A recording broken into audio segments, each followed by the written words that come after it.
The city is all decked out! Oh, it's beautiful!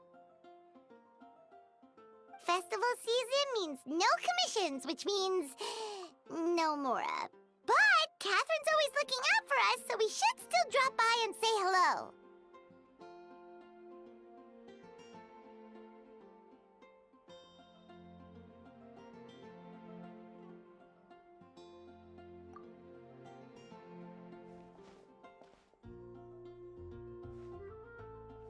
Greetings, traveler. Paimon. Hey, Catherine! Still doing the whole no commissions during Windbloom thing? In general, yes. The people of Mondstadt don't delegate their work to others this time of year. But...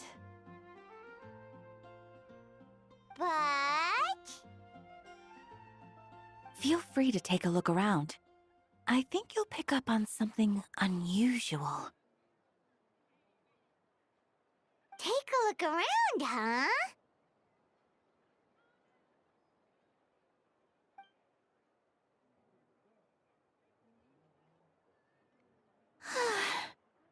It's finally Windbloom, and here I am ruining everything. You're a bit tired. No big deal. Give it some time. How about doing something fun tonight? We could take a stroll or go stargazing.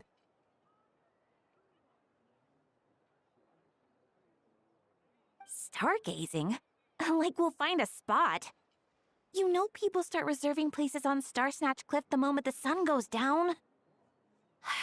Sorry, I'm just not in the mood.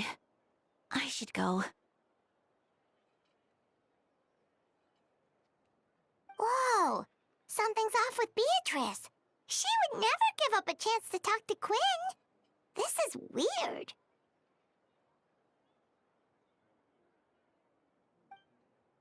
Oh, you're leaving? I can walk you home. No, it's okay. Thank you. I just need some time to myself. Besides, there's still something I need to do. The truth is, Quinn, not long ago, What is it? Is there something wrong? Never mind. It's nothing. Actually, Quinn, I think we should stop seeing each other for now.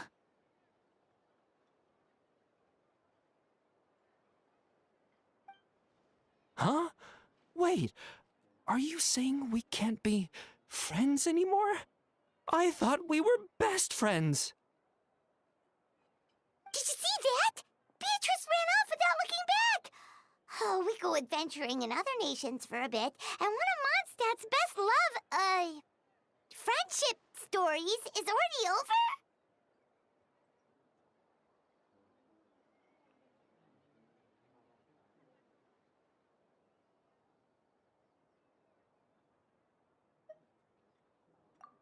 So, is this what you meant by unusual, Catherine?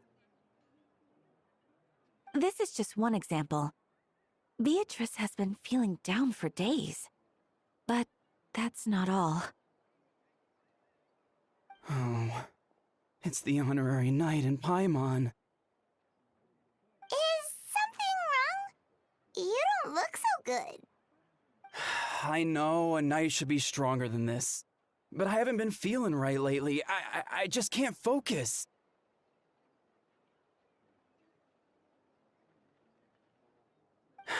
I started sleepwalking out of nowhere. Sometimes I'd even wake up in the middle of the night standing in a random location outside. You should see a doctor. I did, but all the tests came back normal. The doctor said I'm fine. Yeah, I even consulted Miss Barbara at the church, but her conclusion was the same. In any case, she was kind enough to pray to Lord Barbados for me to get better. Is it because I saw something I wasn't meant to see?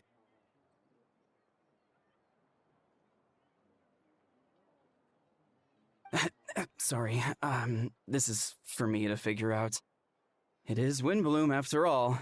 Anyway, I have patrol to finish. Until next time, you two.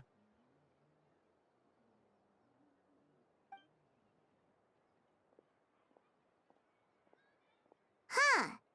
Is it something in the air, maybe?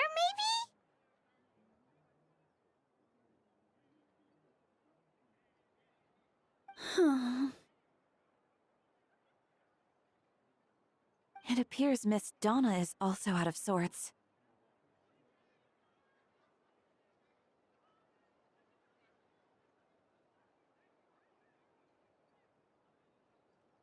Oh, where can I find a truly fascinating man? Wait, but Donna is the one who has a huge crush on D-Luke, right?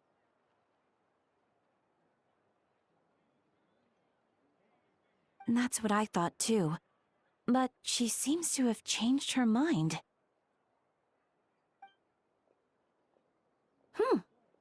Is that Captain Kaya? Huh. Now that I look at him, he's exactly my type. How come I never felt this way before?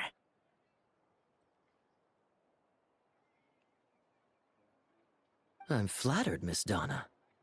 Although, I do wonder whether that was intended for outside ears.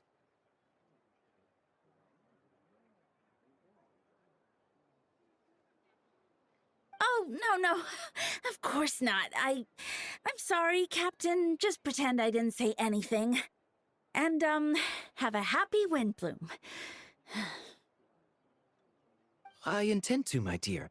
But first, a question, if you don't mind. Why the sudden change of heart? I was under the impression Master D-Luke was the object of your affections.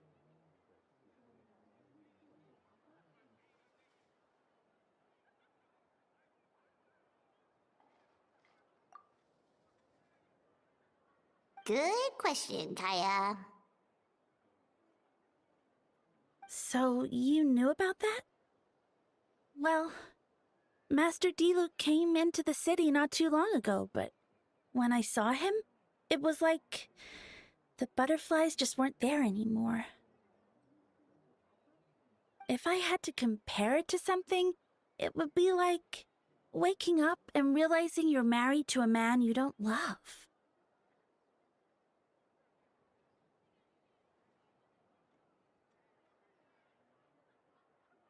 But then I saw you, and it wasn't that something was different about you. I can't really explain it. It was just a feeling.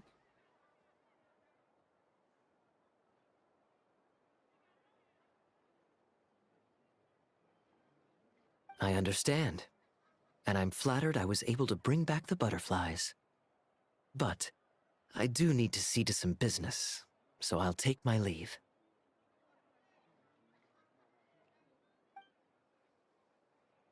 Oh, here he comes. Well, surprised to see us? Not at all. You are the exact two people I've been trying to find. So, Traveler, Paimon, how have you been?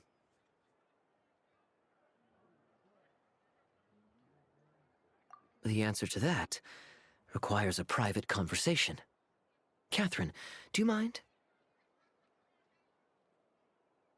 Not at all. Have fun, you three. So, you said you were looking for us. Yes.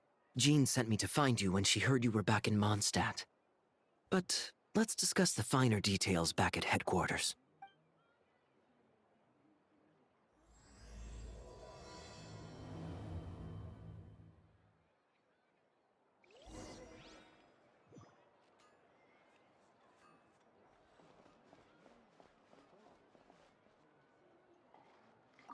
Should I turn my attention to Captain Kaya?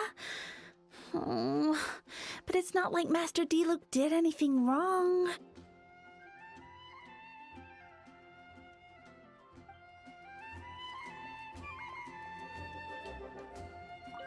Oh, Beatrice.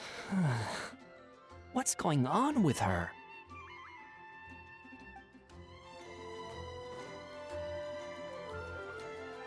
Don't worry. I'll find a way and work things out.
Ah, Kaya, you found them. Yep. I managed to track them down. Good. With what's about to happen, it's great to have you in town. Whoa! Headquarters are packed! What's going on? Honorary Knight Paimon. Oh, it's an honor to meet you. I believe introductions are in order?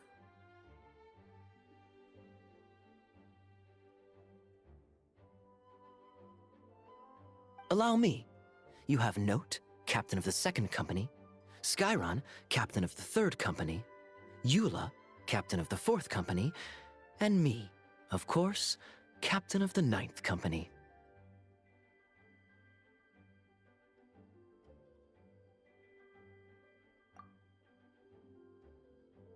Oh, you're all captains?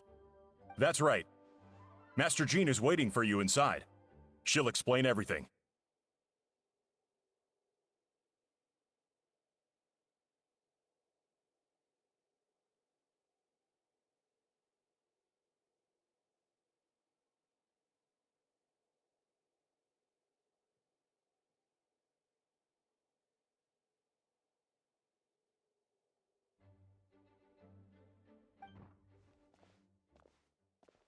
Jean!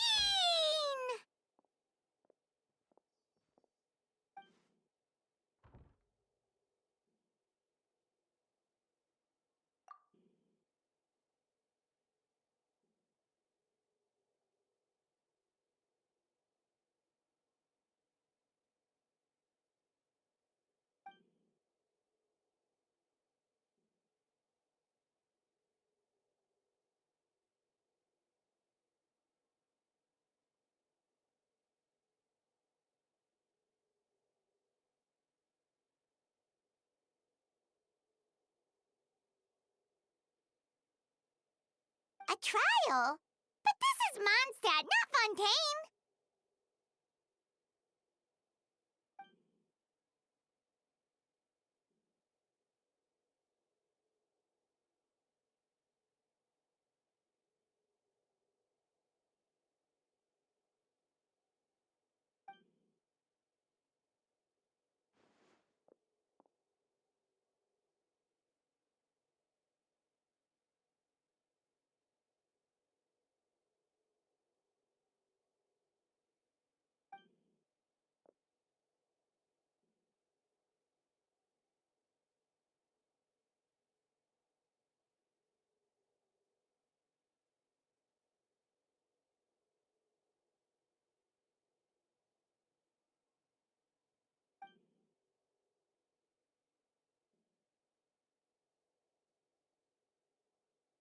which means it's a serious one. So, do you need our help?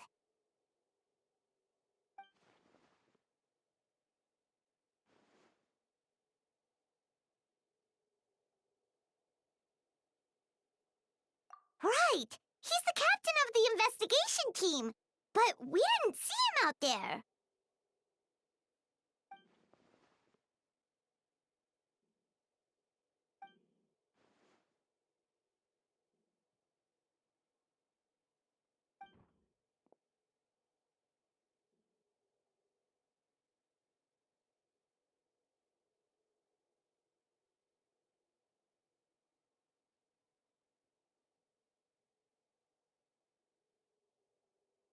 Albedo is the one on trial? What did he do? Jean, it's time.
Oh, that's a new face.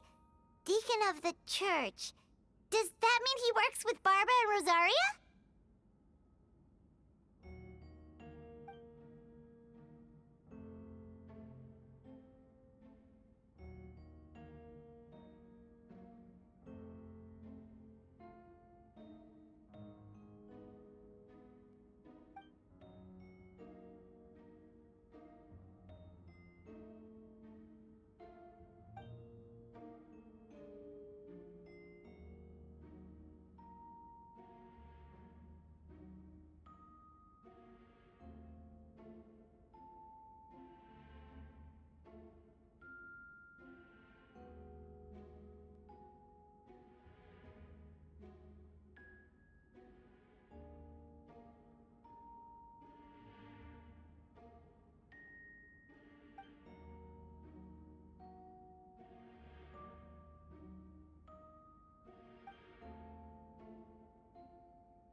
Yes.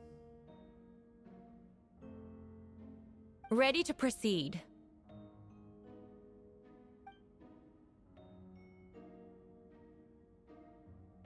Prior to this trial, the Knights of Favonius, in conjunction with the Church, launched an investigation into Mr. Albedo for suspected murder and unlawful disposal of human remains.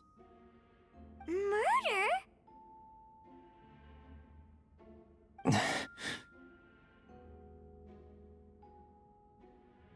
A witness stated that, 11 days ago, in the middle of the night, she saw the defendant southeast of the city gates, dragging a large object she later identified as a human body.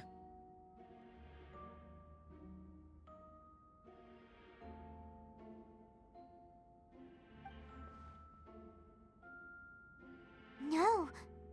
There's no way! We now call that witness to the stand. Beatrice, please tell us what you saw.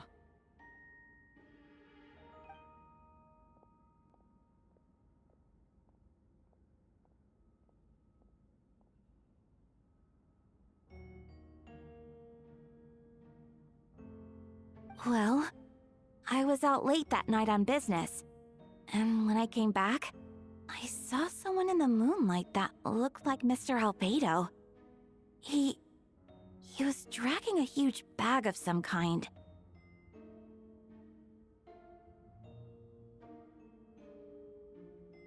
I thought it was strange, so I followed him. Then, there was a sudden flash of golden light. The bag opened, and inside there was a body!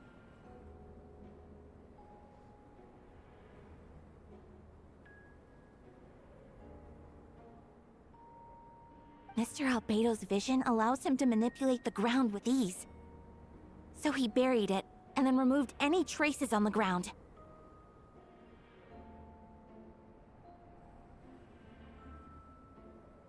Before he left, it seemed like he looked in my direction. Maybe it was just my imagination, but I was terrified thinking he might kill me too. Luckily, he didn't see me.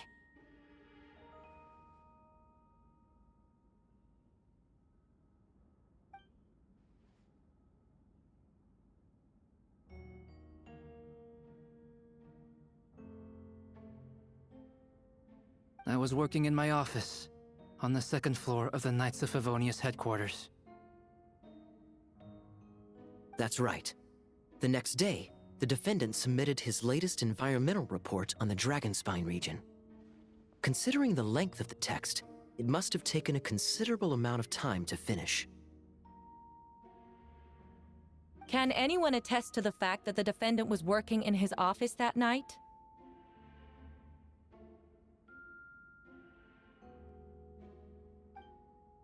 No. Then the length of the report is not a sufficient alibi.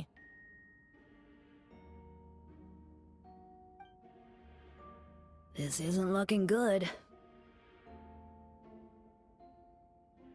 If the crime did occur as you described, then what about the body?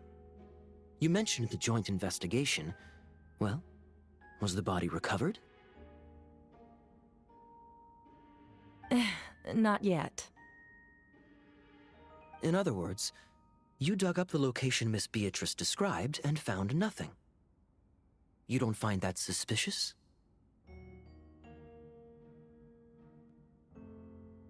I know what I saw.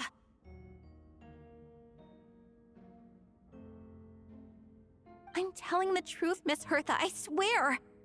Also, didn't you say that speaking out would help protect the people of Mondstadt? Otherwise, I'd never put myself out here like this. You're doing the right thing. Besides, the investigation wasn't fruitless. A single man's shoe and a torn piece of fabric were found in the bushes near the crime scene.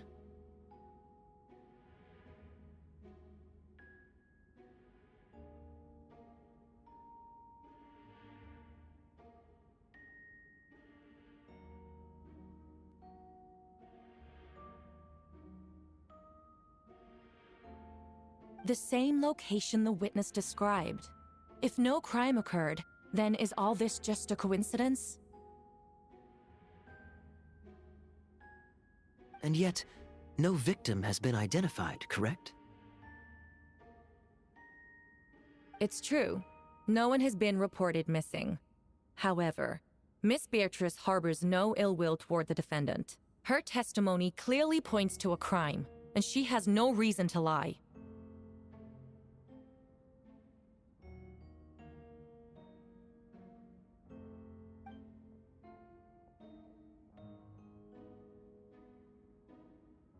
You may believe otherwise, Miss Hertha, but I did not kill a single person. As a knight and the captain of the investigation team, I have a duty to protect Mondstadt and its people. You accuse me of murder, but there's no body or motive.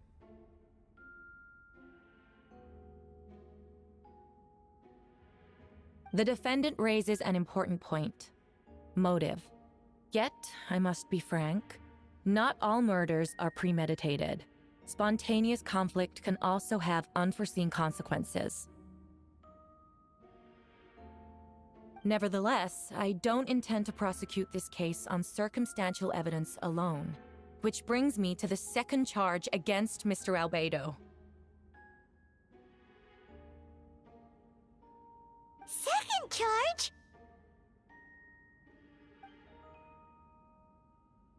"7 days ago, at dawn, a witness saw the defendant dispose of the body of an adult male in the area between Dragonspine and Dawn Winery.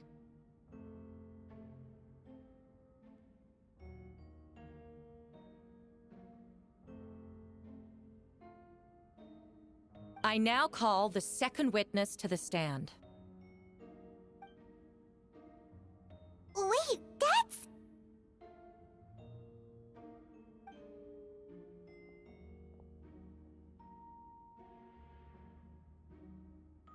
Please tell the court what you saw. At around 3:40 in the morning, I saw Mr. Albedo dispose of a body beneath a cliff. It was dark, but he used the power of Geo to illuminate his surroundings.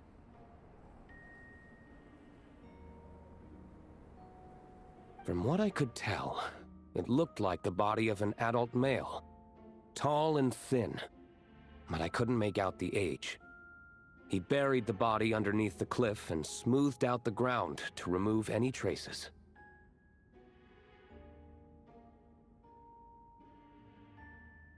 We now have accounts from 2 separate witnesses that describe the same modus operandi. Would you call that a coincidence?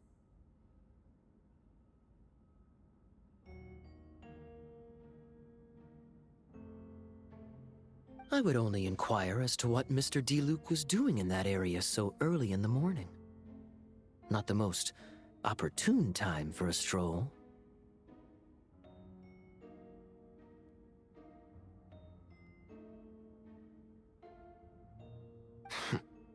Is there such a thing? Dawn Winery is my home. It's not unusual for me to take walks in the area. I just happened to be in the right place at the right time. That's all.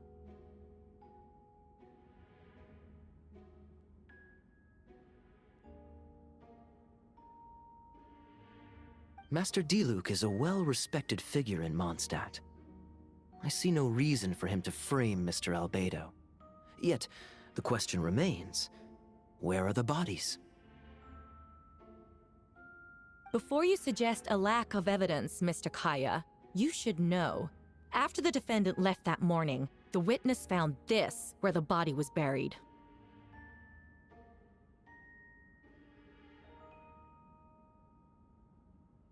And this is? What looks like the teeth and femur of a human.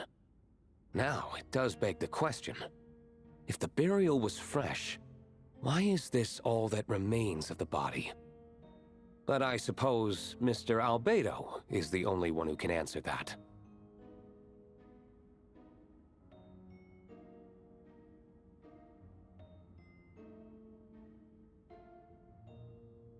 Careful now, Master Diluc.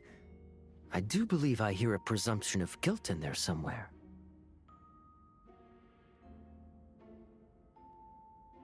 These remains suggest an accelerated rate of decomposition.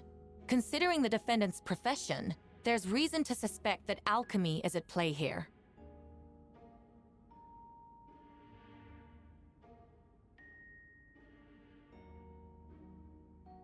Both witnesses saw golden light, a known byproduct of alchemy. That's how the defendant destroyed the bodies. The light also explains how the witnesses were able to get a clear view of the events in the dark.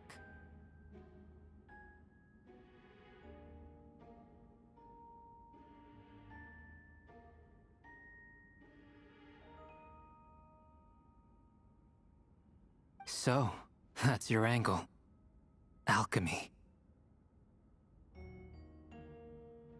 A logical assessment, but we have a witness of our own.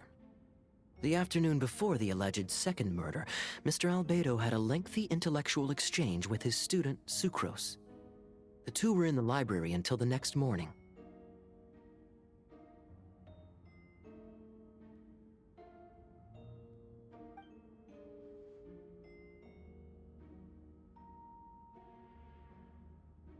Miss Sucrose was presenting the results of her research. She noticed some flaws in the data and insisted on reviewing her calculations until the next morning, with Mr. Albedo present.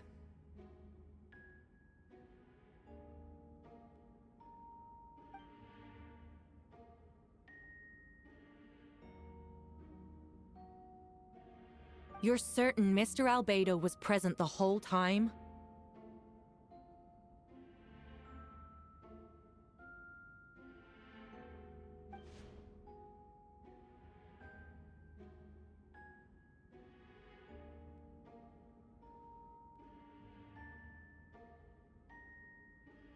Nevertheless, the other witnesses have no reason to lie. Tell me, Miss Sucrose, that meeting in the library, were you awake the whole time? Sounds like a considerable duration to go without sleep.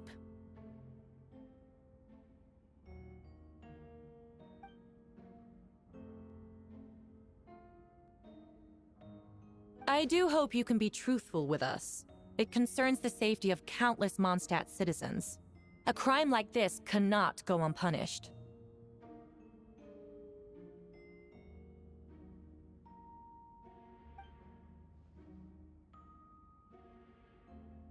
I'll take it from here. During our meeting, Sucrose did fall asleep not long after midnight.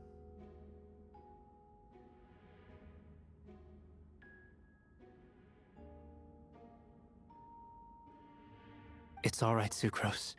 You don't have to lie for me. This is a sacred place of judgment. The truth is paramount.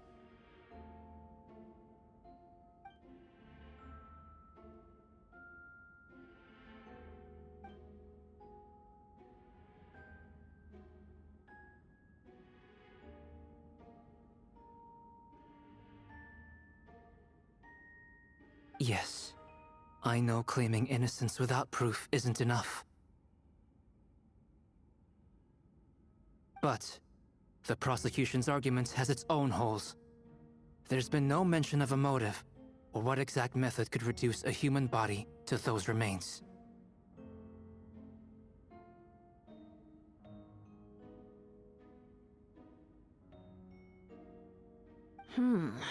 No conclusive evidence of guilt. But the witness accounts do match to an extent that can't be dismissed. This is a tricky one. Allow me to submit another piece of evidence. The investigators intercepted one of Mr. Albedo's correspondences. I will now read the pertinent parts to the court.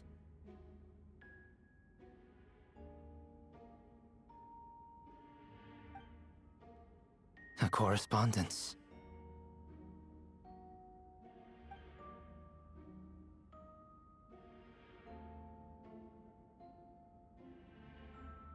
I have never abandoned the subject of human research. In fact, delving deeper into Dragonspine has led me to realize that the concept of life could be further expanded and transformed into that of birth. The mystery of human birth is often linked to death. As such, death is the most suitable material for the creation of new life. To that end, we must engage in a process of putrefaction and refinement.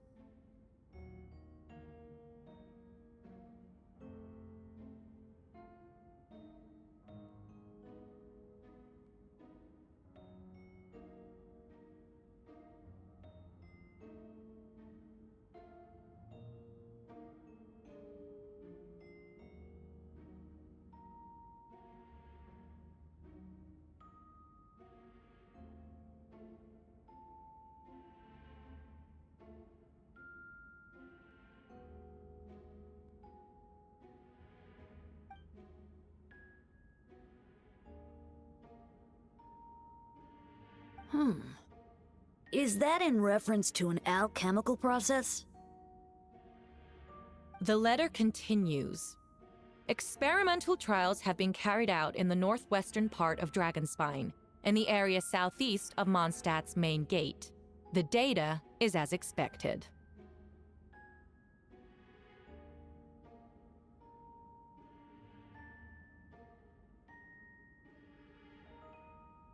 Just as you endeavored to do, I too shall take up the path of creation and break through current limitations to reach a new realm of living beings.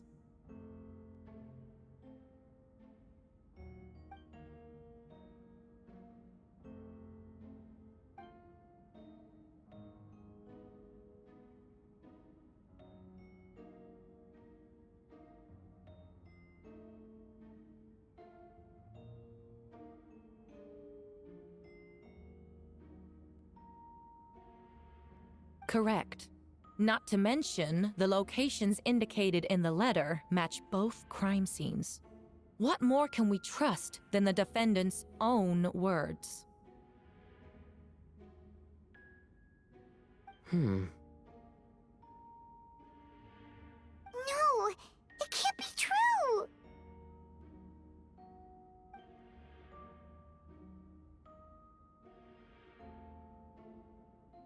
A guilty verdict cannot be delivered without sufficient evidence.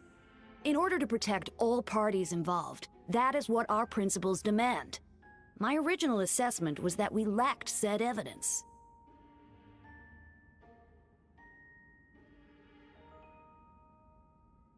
But now, it seems the only remaining questions are the identities of the victims and the specific alchemical process used in this case.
Why would Albedo do something like that?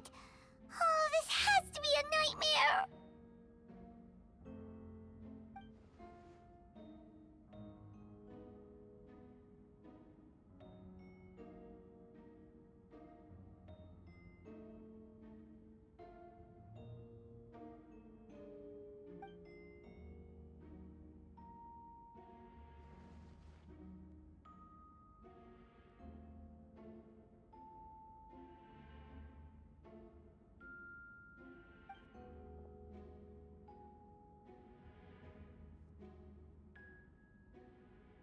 Rosaria! Oh, when did you get here?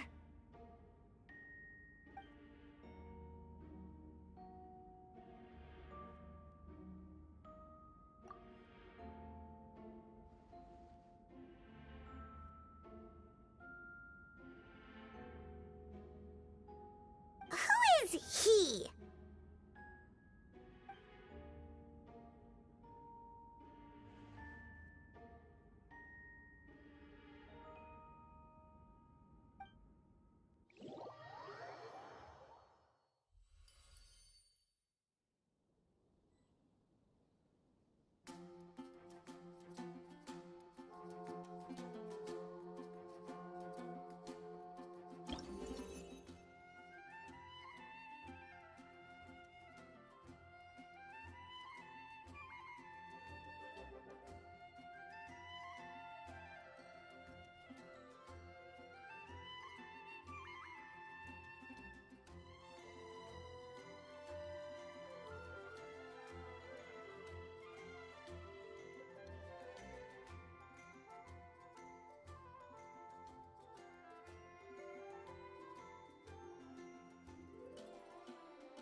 Scatter!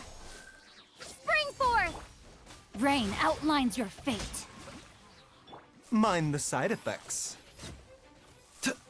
Yeah. Let me weave you a With all my strength. The doctor will see you now.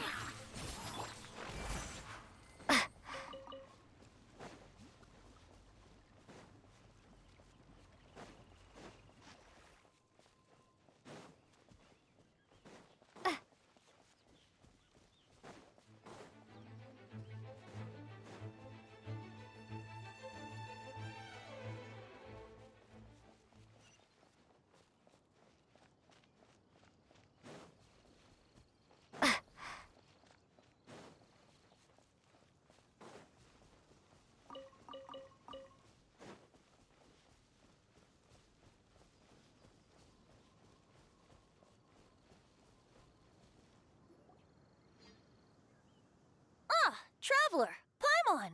I could hear your arrival upon the wind. Were you looking for me? Venti, did you send us that message? No, I did. Whoa, where did you come from? Wait, Venti, do you know this guy? His name is, what is his name again? Didn't think I was that unmemorable. I'm Dahlia, Deacon of the Church of Favonius, and Herald of the Animo Archon Barbados. Not gonna forget next time, right?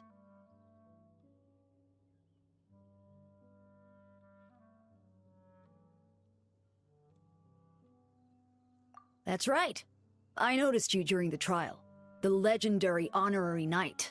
You seem to have a lot of thoughts on your mind, so I thought we should have a chat.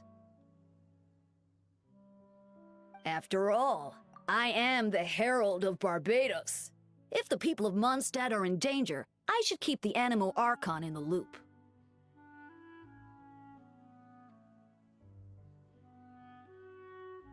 Wait then, you know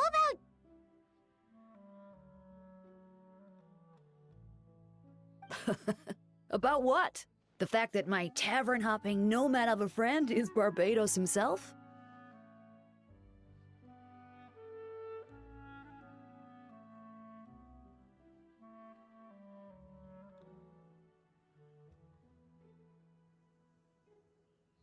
Don't worry, Dahlia and I are close. He knows everything. Besides, a god needs someone to communicate their will in a formal setting, and no one does that better than Dahlia. Not that I saw that coming when we first met. But back to the matter at hand. I believe you two already know about Albedo's background.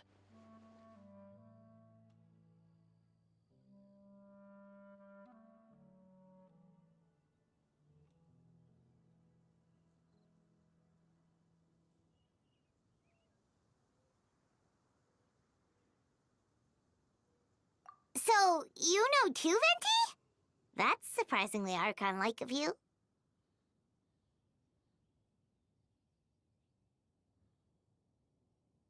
Well, I knew from the moment Rhine-Daughter and Alice brought Albedo to Mondstadt. When those two are in town, no one can afford to slack off.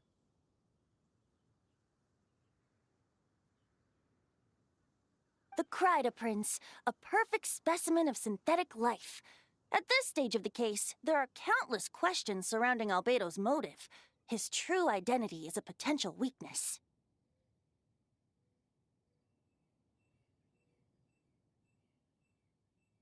A synthetic being loses control of their sanity and goes on a killing spree. That's how a novel would frame the story, and people are inclined to agree. Albedo has told us before that humans often value the ordinary over the transcendent and miraculous. And the slightest difference is perceived as other, a very common phenomenon. Which means we need to find a way to help your friend.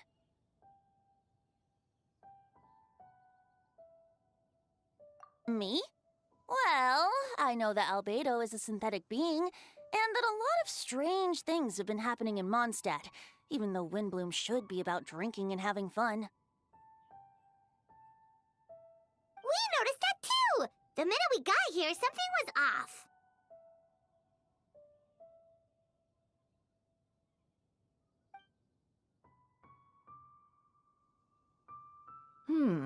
I've picked up on most of those too. Miles is out of sorts. Beatrice seems anxious. Although I didn't know Donna stopped being interested in Master Diluc.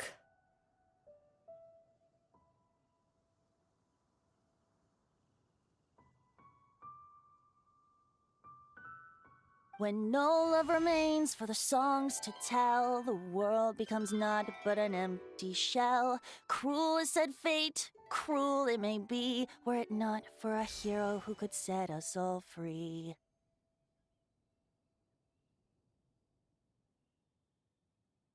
What are you getting at, Tone Deaf Bard? Oh, just making a comment. There are always unavoidable trials in life. At least, that's what Barbados would say. A certain someone is going to need to overcome a trial like that. In such cases, even the Seven know better than to tamper with fate.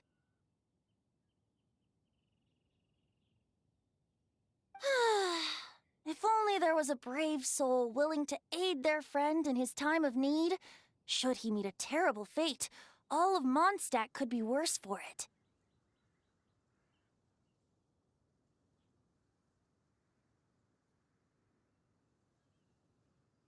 If you wanted our help, you could have just asked, you know. Well, even if Albedo wasn't at the center of this case, protecting Mondstadt is part of being an honorary knight, right? You'll still have help, of course, which is why I prepared a little surprise. Behold! Ooh! Paimon remembers that Jumpy Dumpty! Don't worry, I removed the fuse, so it's not going to explode. Say hello to the Dodo communication device. So, this thing belongs to you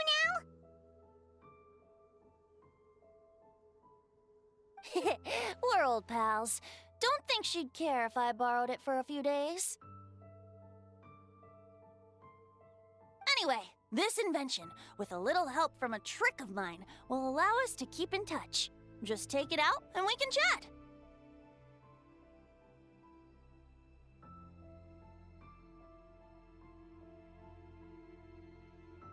That's all I ask. No matter what comes, you have the wind on your side.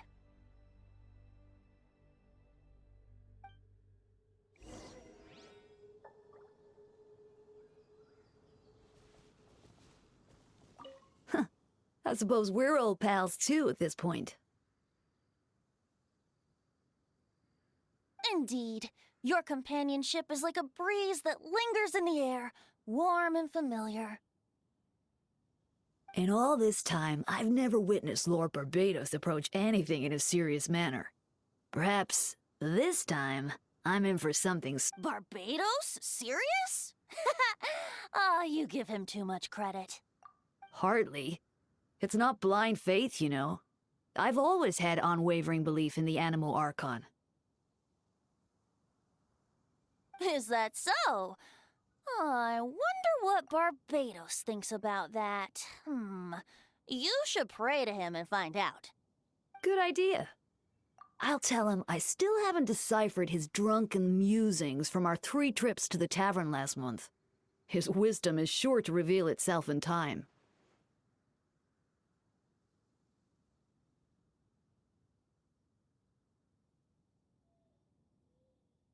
Oh, you know what? Forget about Barbados, Dahlia. Treat me to a drink instead. You wouldn't refuse me, would you? A dear friend like you? Never.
I still don't believe Albedo would do something like that. Using living people as alchemical test subjects? It's like something out of a novel.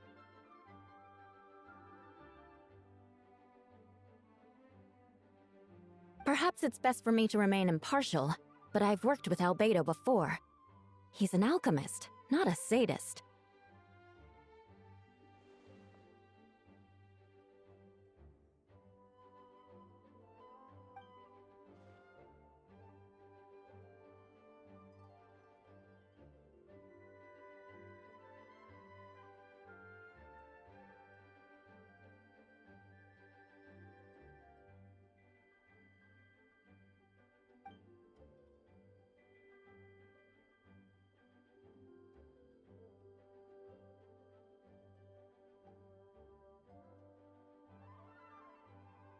Hey, Jean!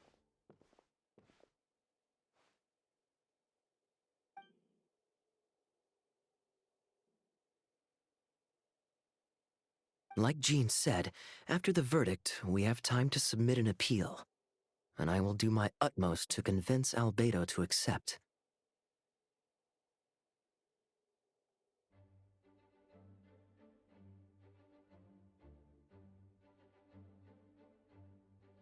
He's been acting strange, and I can't read him for the life of me.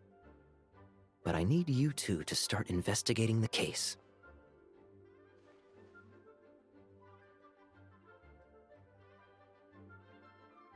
Yes, it's also time for you to get involved.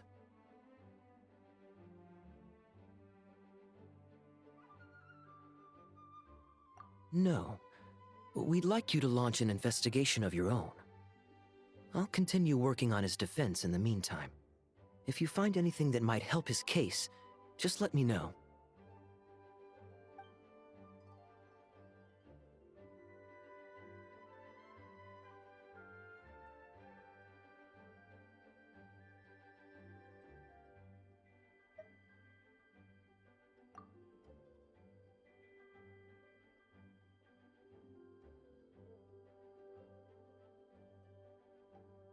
But what if the accusations turn out to be true?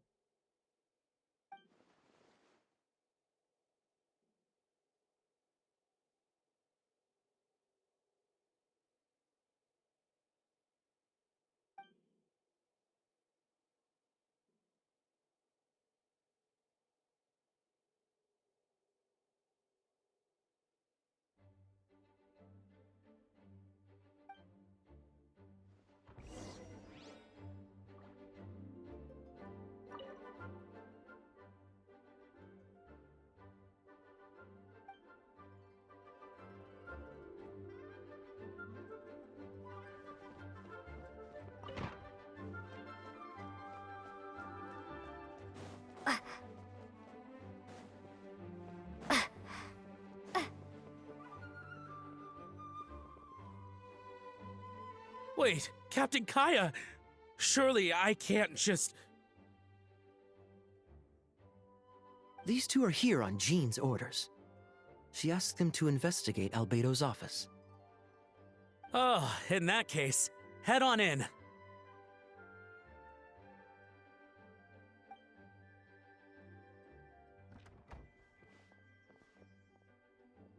So this is Albedo's office. Pretty much exactly how Paimon pictured it.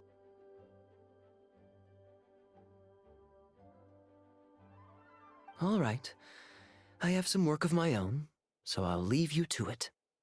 Good luck, you two. Right back at ya!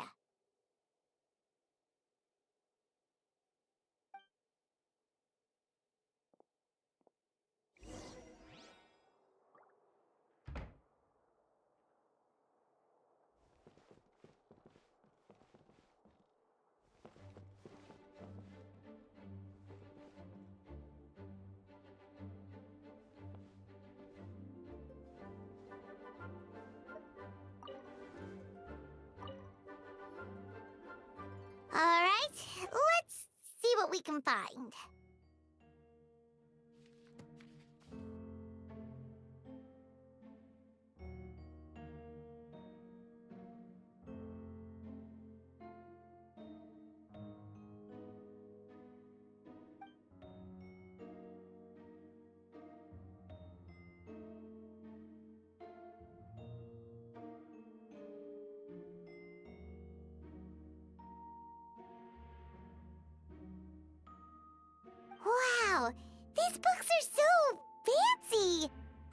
must have gone to great lengths to get them.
Nope. No idea what that means. Not sure if it's too hard for Paimon or too hard for anyone outside this line of work.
Human transmutation? Is Albedo seriously looking into that? Ooh, Paimon doesn't want to think about that.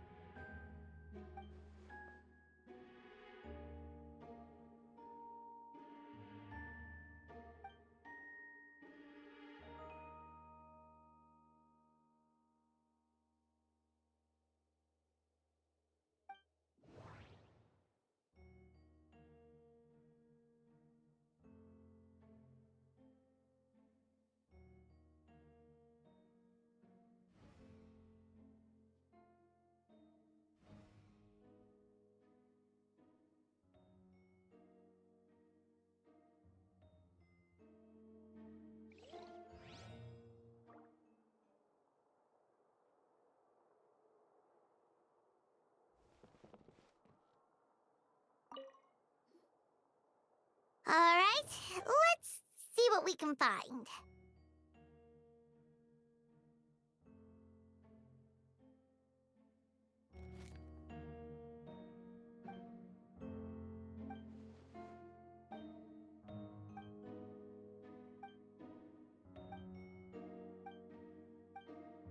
Human transmutation? Is Albedo seriously looking into that? Ooh, Paimon doesn't want to think about that.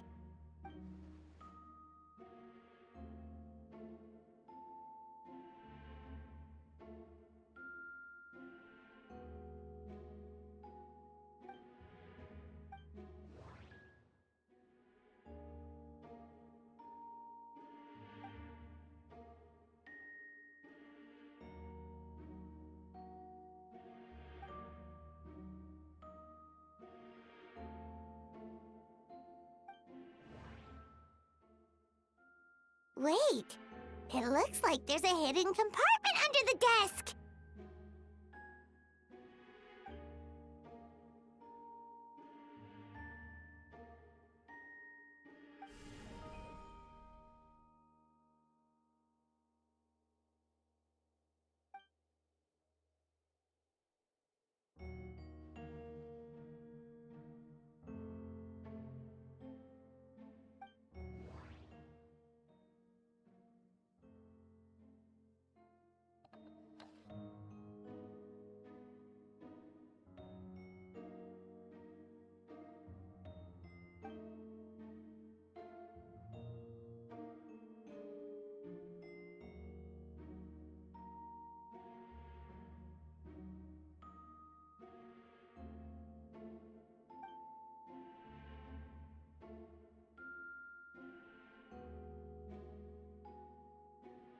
The name of the project is blotted out in ink. What could it be?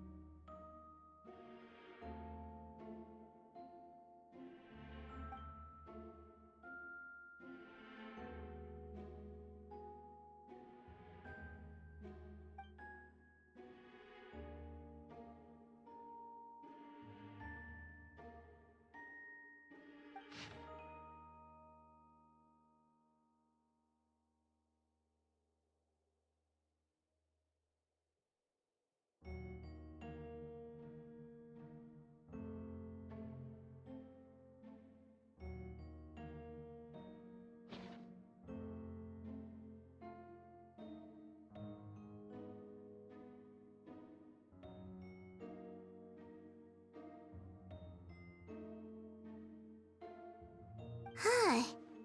What does this mean? Oh, do you think something might also be buried at the last location? Alright, that seems to be it for this place. We should go tell Jean what we found.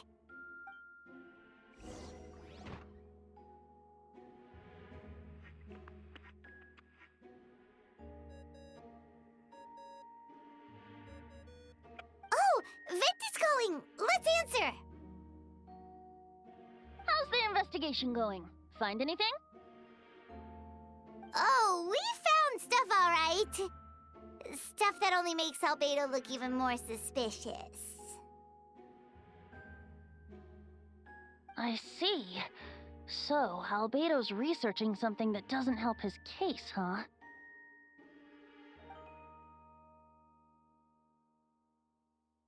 Not promising. We should be grateful Albedo's true identity remains hidden. If it gets out that he's one of Rhindaughter's creations, there'd be no separating him from her past. As we both know, Rhindaughter's approach to alchemy and ethics was pure madness, and the evidence you just found, let's just say it could convince even those closest to him of his guilt. Perhaps even you.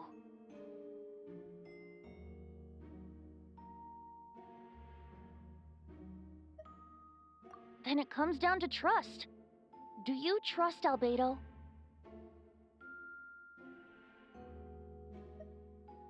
Yeah, he's our friend. We should keep the faith. And if he really is the culprit, He must have had a reason, right? Maybe he's just not allowed to talk about it. Yeah, that must be it. Either way, a fair investigation means coming to a conclusion presented by the facts.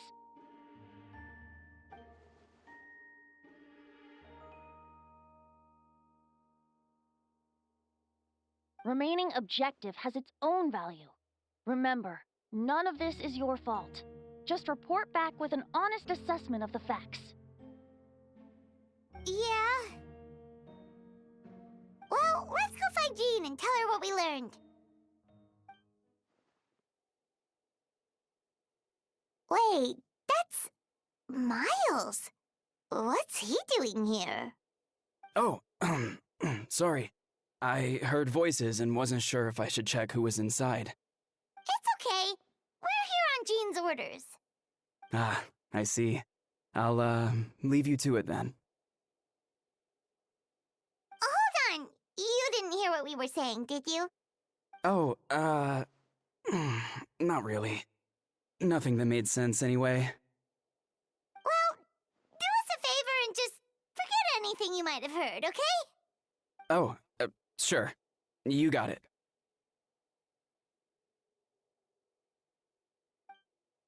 That map we found in the hidden compartment seems important. We should check out the marked locations.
Are you going to hold a fest?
A reward on the road.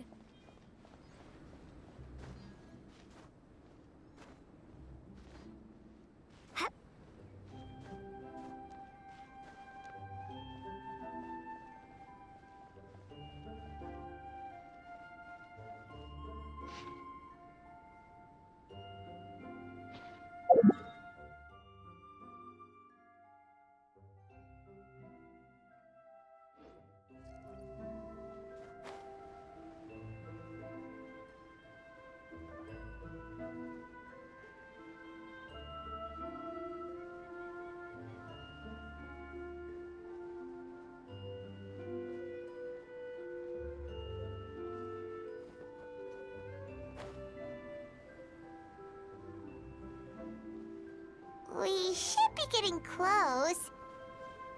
Oh, look over there! Something seems off.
Weird. There's a hole, but the prosecution's argument is that Albedo used alchemy to destroy the bodies. But this location is different from the other two. Why not fill the hole, or smooth out the ground like the other places?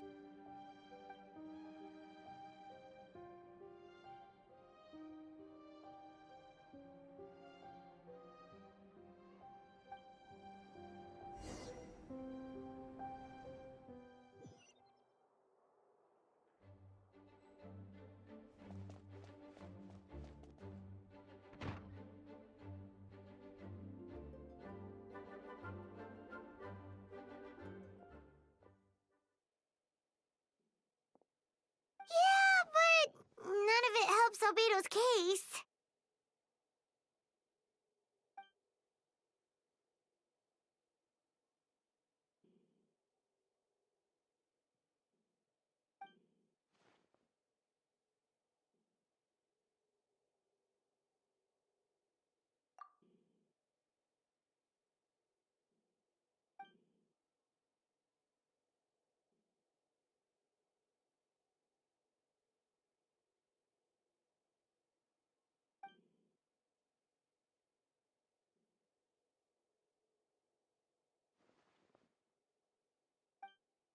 What's wrong?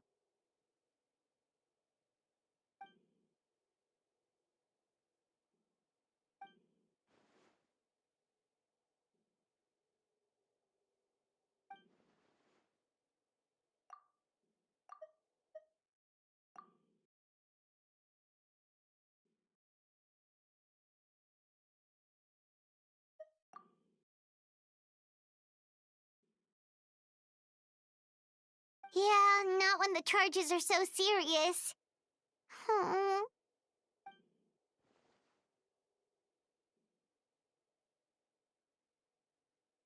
Of course, we'll be there. In the meantime, we should all just stay positive.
We should meet up with Jean. It's about time for the second trial.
Yes, we sent the teeth and the femur bone found at the scene to the church's medical office, and were able to conclude that these are, in fact, human remains.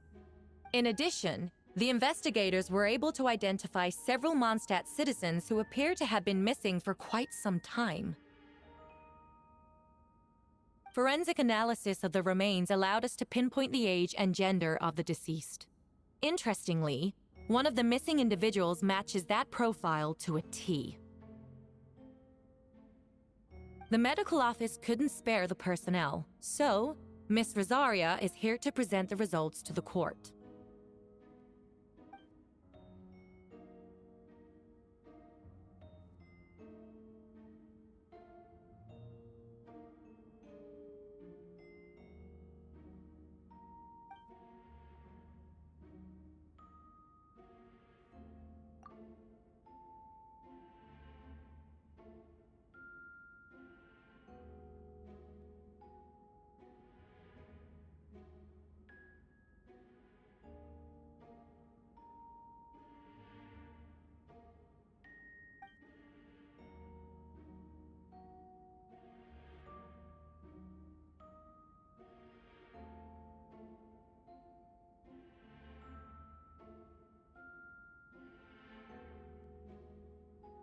Is it reasonable to assume this technique to be alchemical in nature?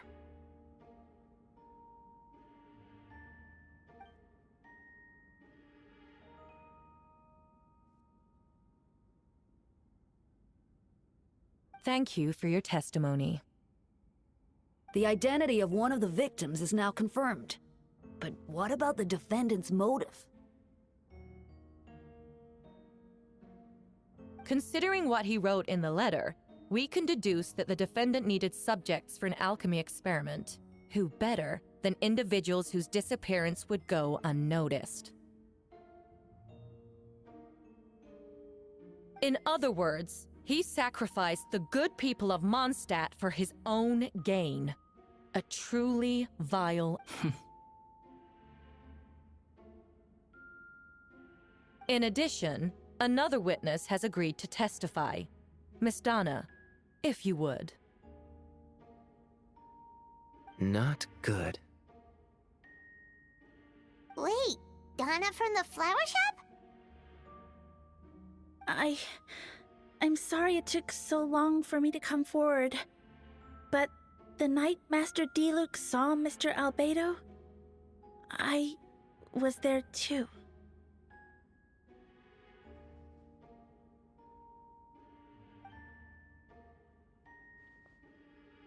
I was camping with a friend and we decided to stop near Dragonspine. I couldn't really get comfortable that night, so around dawn, I decided to go for a walk. And that's when I saw Master Diluc.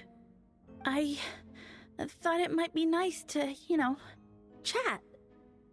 So I headed in his direction and then I saw it. Someone at the bottom of the cliff was getting rid of a body. I was terrified the person might see me. Even after I fled, I couldn't shake that fear, and I started to wish I never had a crush on Master Diluc in the first place.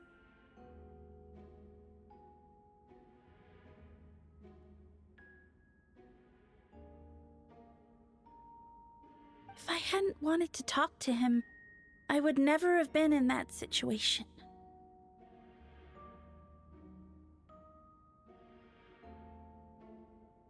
Well, I didn't want to come forward because I was scared. But Miss Hertha convinced me it was the right thing to do.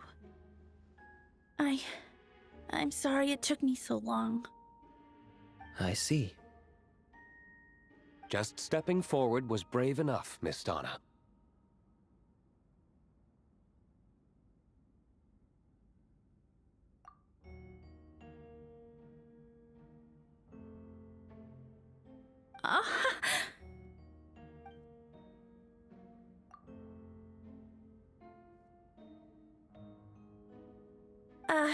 Yes.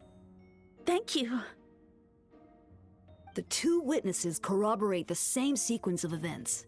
That just leaves the question of how the defendant disposed of the bodies. I believe the answer lies in the alchemical technique mentioned in the letter. The defendant is the most accomplished alchemist in Mondstadt. He has the skill, no question.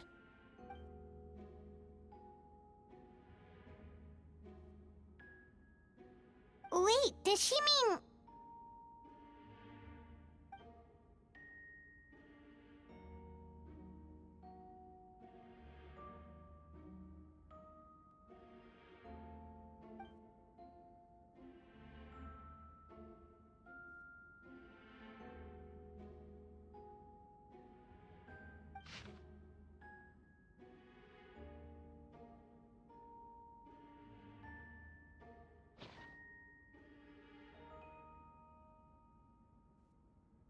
Does this map belong to you?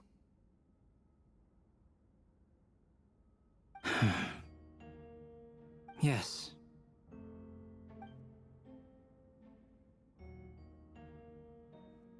Yes. You do realize that's basically an admission of guilt, don't you? The evidence against you is nearly insurmountable.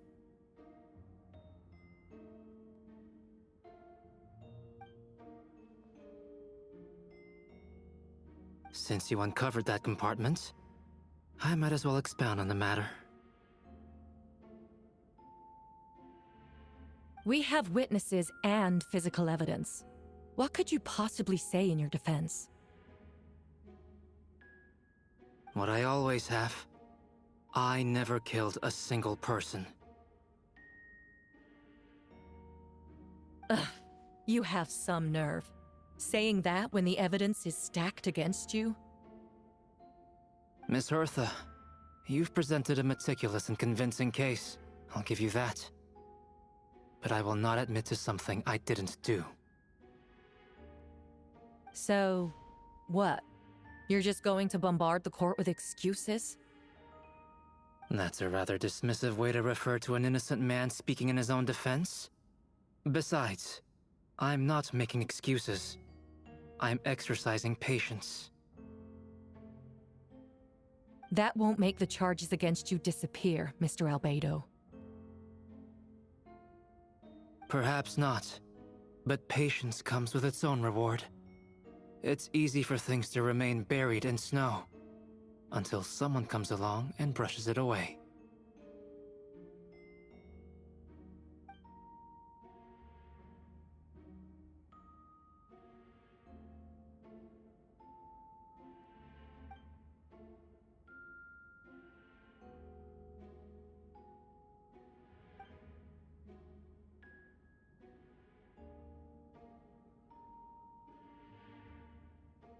Traveler, you were the one who uncovered this map, right? Then I'm assuming you visited the third location as well.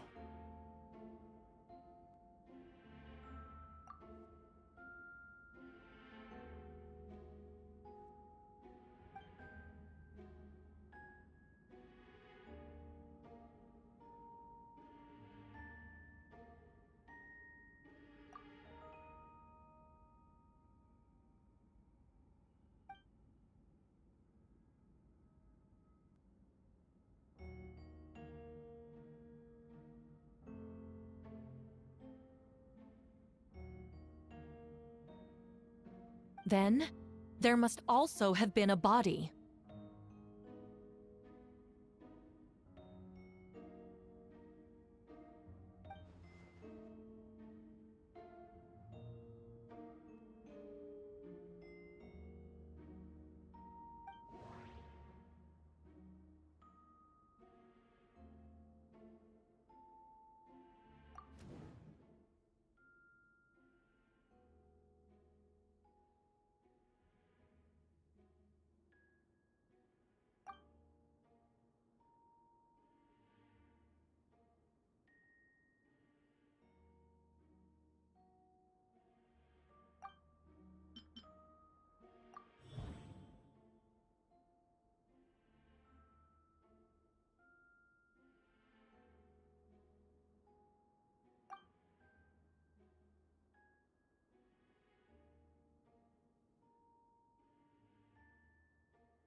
Astute as ever, traveler.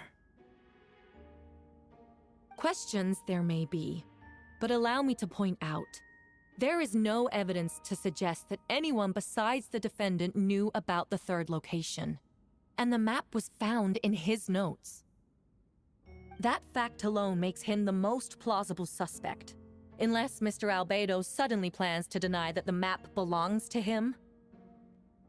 Allow me to respond to the traveler's point. If all I cared about was proving my innocence, I would indeed do as you described, Miss Hertha, and deny any connection to that map.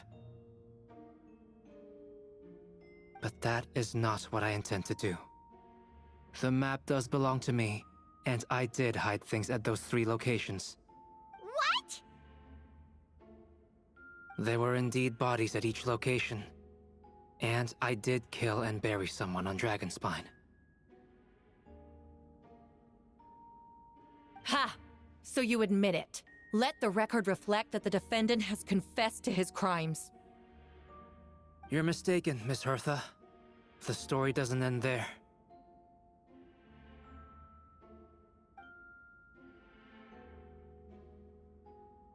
Some time ago, I encountered an uninvited guest on Dragonspine. Someone who wanted to take advantage of the deserted nature of the region to eliminate me in secret.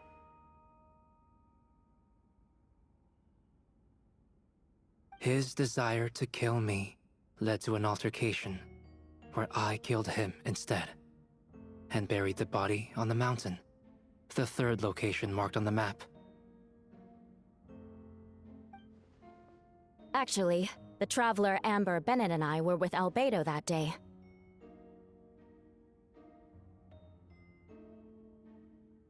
The Adventurers Guild was holding an event on Dragonspine.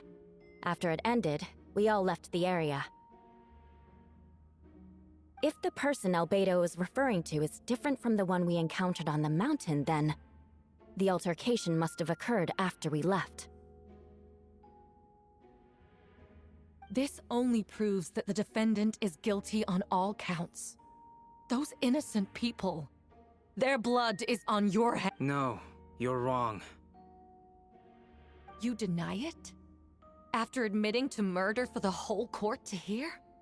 You've clearly lost your— If you would let me finish, Miss Hertha, I could get to the important part. The man who attacked me on Dragonspine was my height, with blonde hair and blue eyes, dressed in clothes nearly identical to mine. So, someone who happens to look exactly like you?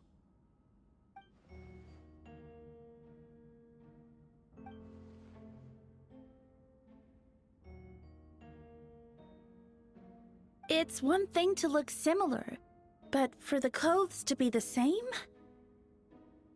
What's going on? I don't want to be here anymore. Regardless, the important thing is that you admit to killing someone on Dragon's— Yes, I killed someone that day. Someone who looked nearly identical to me. But I never said that someone was a person. I see. Then, it appears I need to withdraw my testimony.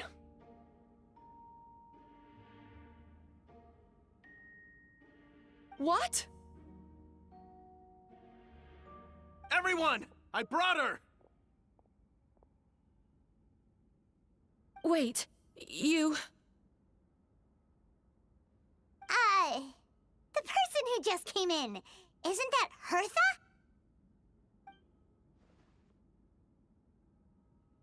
Who are you? Why do you wear my face? Hello to you, too. As you can see, this is Hertha, the logistics captain of the Knights of Favonius. I see what's going on here. It's all been leading up to this, hasn't it? Your confession. It was all an elaborate stunt to set me up. You want to undermine my credibility?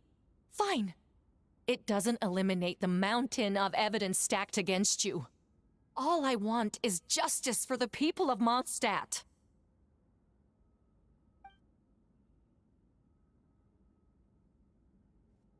I've been stationed on Dragonspine all these years, because that is where the subject of my research lies. The dragon Durin.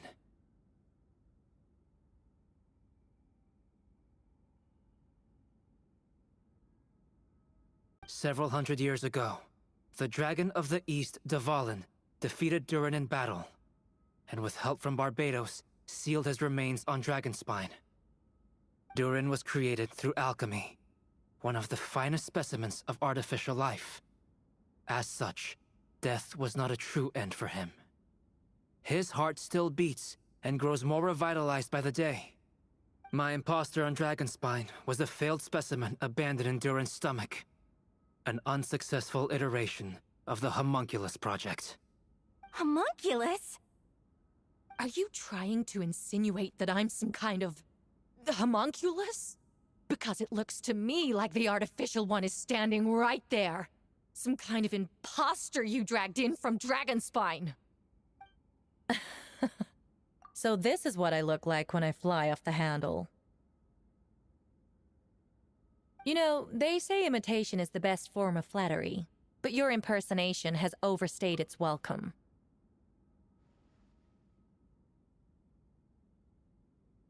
Master Jean, what are you waiting for? We've known each other for so long.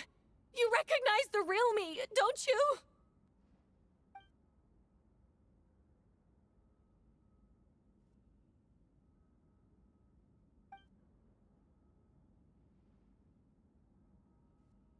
That means nothing! By that logic, I could just as easily accuse the Albedo in this room of being an imposter! How do we know he isn't the fake one? A cold-blooded killer who replaced the real Albedo long ago!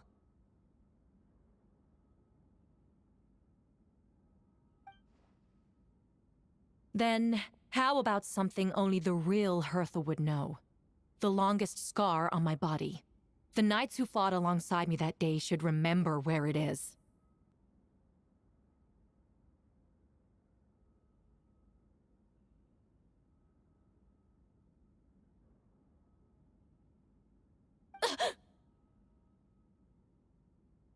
I remember. Let's hear your answer. I'd like to hear Miles' answer first.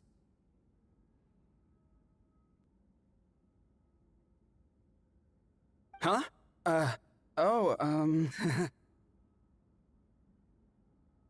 You don't know? Or you don't remember? I heard you've been acting strange these days. Disoriented? Confused? You were closer to me than anyone during that battle. And yet you don't remember a thing. Strange indeed. No, my head. It hurts.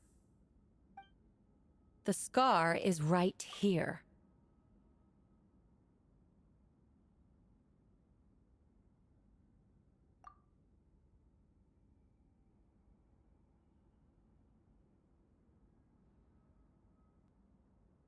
Why the nerves? I can't imagine this comes as a surprise.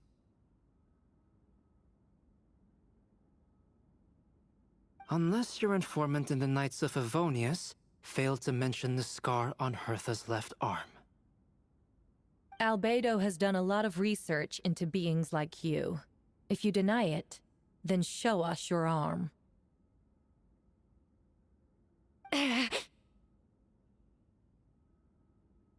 No need to panic. You can just add it now. You excel at changing your appearance, don't you? Or, I should say, all spawn of Durin's life force have that ability.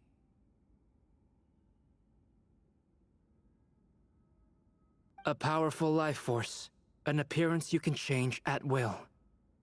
Yet here you stand, formless one, paralyzed to act.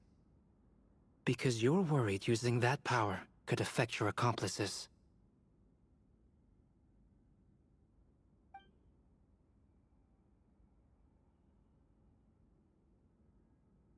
There are others too.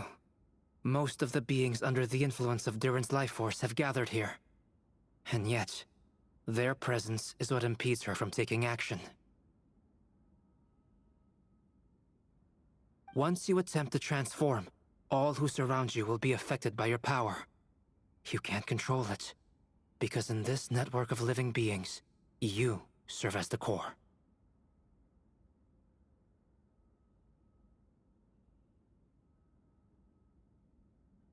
Show us your arm. Ugh! Have it your way! Whoa! Come on, let's go!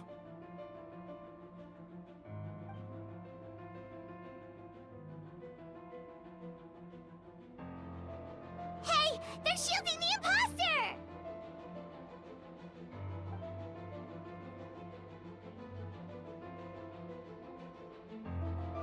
There are others trying to get in! Must be more people under her control!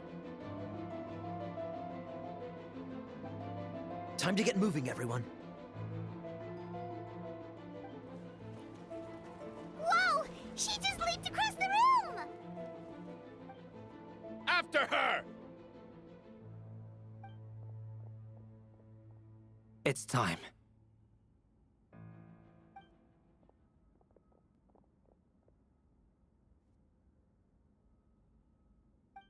We finally have a chance to talk. But before I explain the events of the past few days, I'd like to make a few things clear. First, I never killed any of my fellow citizens, and I never used human remains as part of an alchemical experiment. Second, the events of the past few days were all part of a plan. Most of the members of our order were in on it. As for the witnesses, Master Diluc picked up on the situation long before today's proceedings.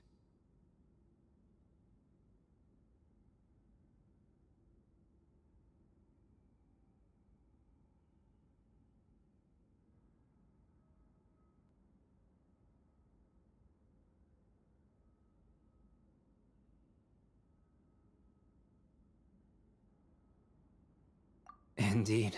Follow me.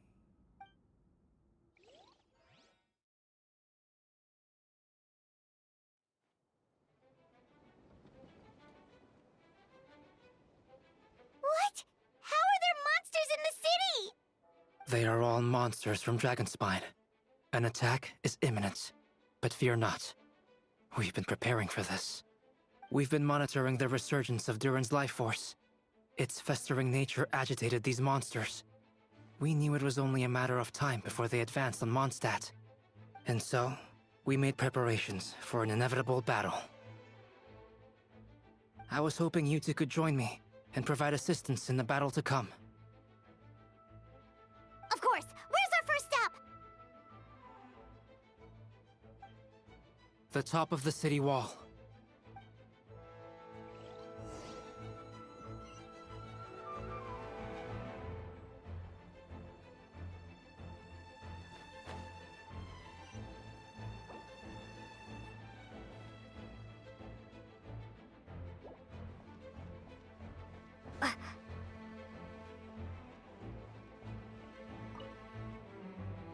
Master Jean, headquarters should be secure for now. We responded in time and had enough manpower. We can even spare some for mobile support across the region.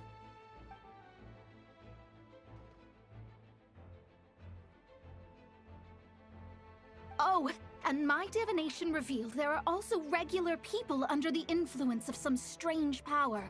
Not all of them are monsters.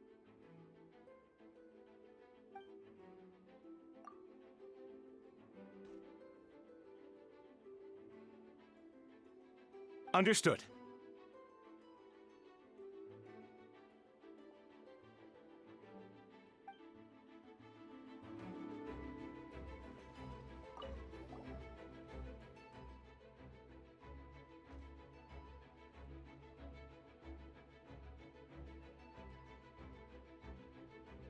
It's been a while, Traveler. I'm also here to help. Jean and I are going to remain here to monitor the situation. We'll leave the other locations to you. Don't worry. My scryglass doesn't show the slightest chance of failure. Victory will be ours.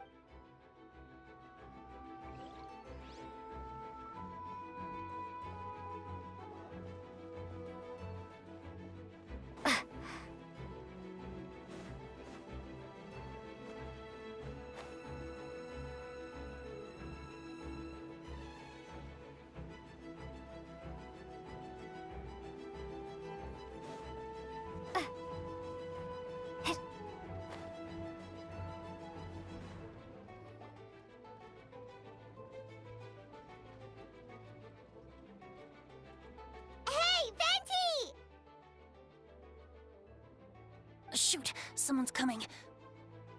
Help me! Please! Someone help me! What's with the freak out? It's just us. Ah, perfect. I can drop the act. Sorry, I thought you were regular citizens. It's about time. I think we can proceed as planned.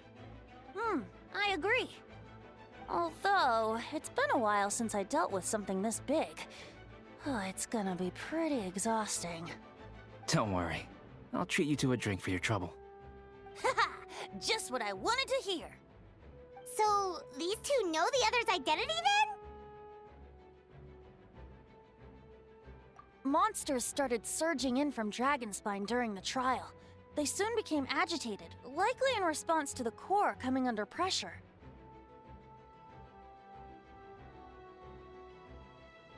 Still, I never expected those monsters to have become this advanced. The power of evolution cannot be underestimated. Especially considering the fact that Durin absorbed the previous imposter. Wait, so what about the map? And the missing bodies?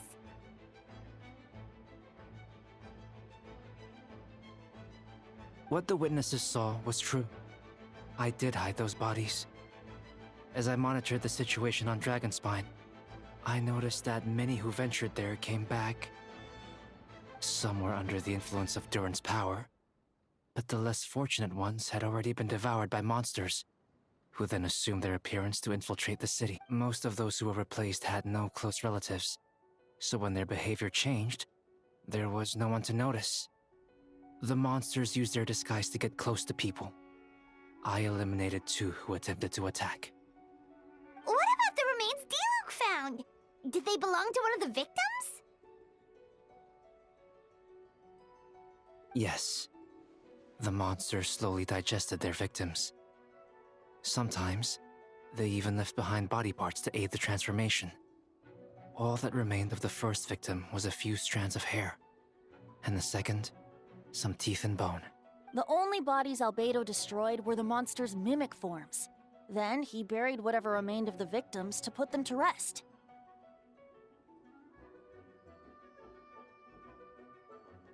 Well, someone had to do it. Besides, I managed to gather some valuable data on the putrefaction of the bodies. After we defeated the doppelganger Whopperflower on Dragonspine, we promised to tell each other a story, remember? I'm glad. Then you remember what I told you about Subject 2? In his pursuit to replace Subject 1, he transformed a Whopperflower into Subject 3. Yes, that would be Subject 2. I confronted him and buried his body on Dragonspine. So, you see, but Durin is becoming more revitalized by the day. Under the influence of his power, the monsters dug up Subject 2's body and returned it to Durin's stomach. Durin absorbed the failed creation along with his knowledge and way of thinking. Ever since then, all creatures spawned from his power had the ability to transform their appearance. Humans who venture into Dragonspine for too long are also bound to fall under Durin's influence. But those effects don't show themselves right away, and the extent to which a person has been affected is hard to perceive. You saw it for yourself, didn't you? All the people acting strange?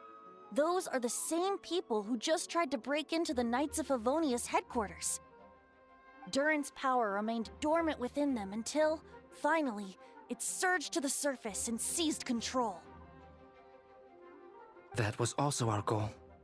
If we could force a situation where the imposter had no choice but to unleash that power, all those under its influence would become violent. And, thus, we would know who was affected. Wait, so what do? We can't go around hurting innocent people. That's why I'm here. It would make me look bad if I just lazed around after promising to help. We will use the power of Animo to restrain them for now. That should give the Knights the chance to subdue them without harm. A specialized team will deal with them later. All right. That's the long and short of the situation. It's time to activate that thing, right? Yes. So, if there are little secrets other people shouldn't know, my identity, for example, keep it to yourself, okay? Alright, this should do it.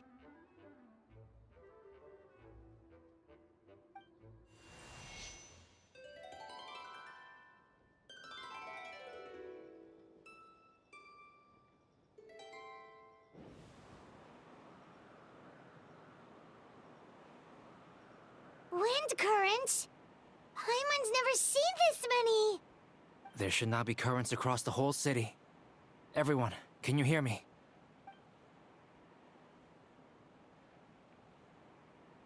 All good. We have enough manpower to provide support. Requesting assistance at the side gate. Heading over now. Whoa! It's long-distance wind communication! How is that even possible?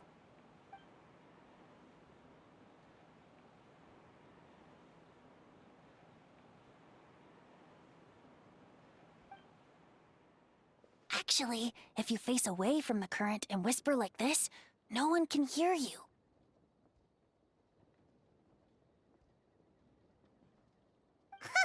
No wonder you're crouching down there like you have something to hide.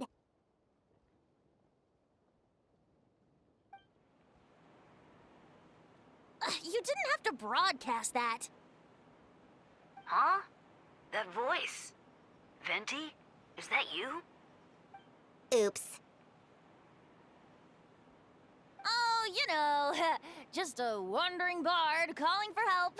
Thank goodness the Traveler, Paimon, and Albedo found me. Got me out of a tough spot. Ah, right.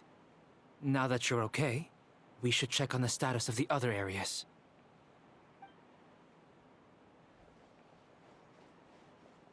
Thanks, friend. May the Animo Archon protect you.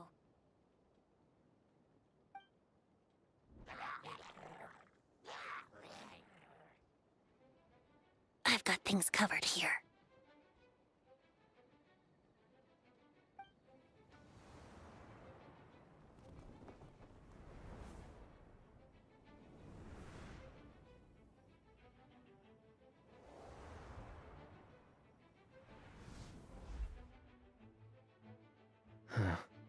I don't like being in the middle like this.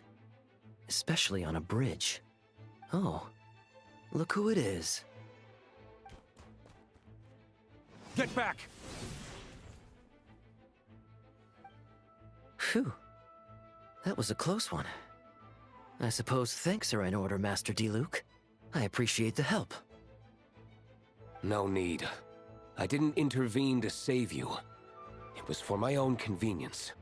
You were in my way. Oh? Well, let me get out of your hair then. I suppose we could work together, but you would just melt my ice anyway.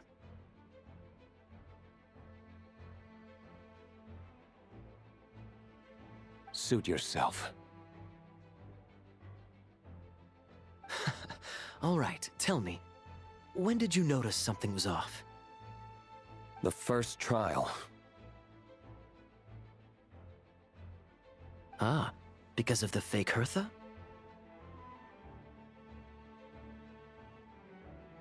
No. Because of you. Me? What did I do? My defense wasn't passionate enough?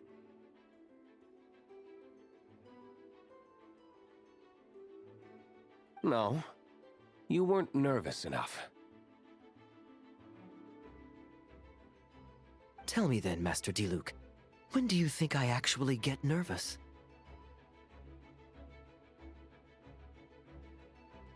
I suppose we'll see, won't we? Monsters, incoming.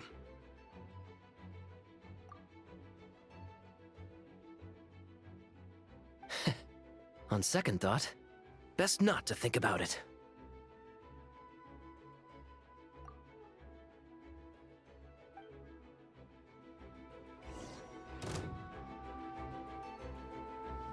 Burn! Ah! Oh, so sorry. Ha! Huh.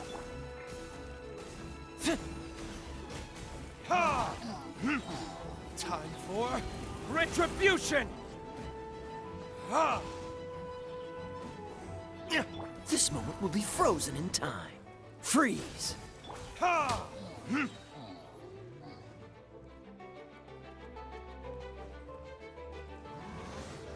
verdict is... Ha! Ha!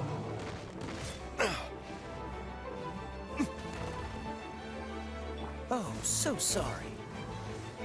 Ha! Ha! Time for retribution! They're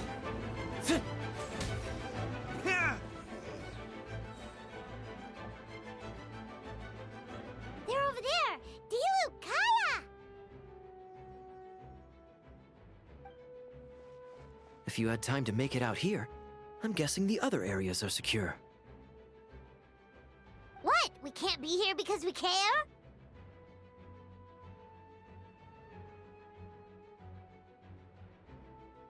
Maintaining control over the main road means maintaining control over the battle as a whole. You made the right choice. So what's the status over here? All under control. Don't worry. My trusty civilian volunteer and I have this area covered. I think you mean the man who held the title of cavalry captain before you.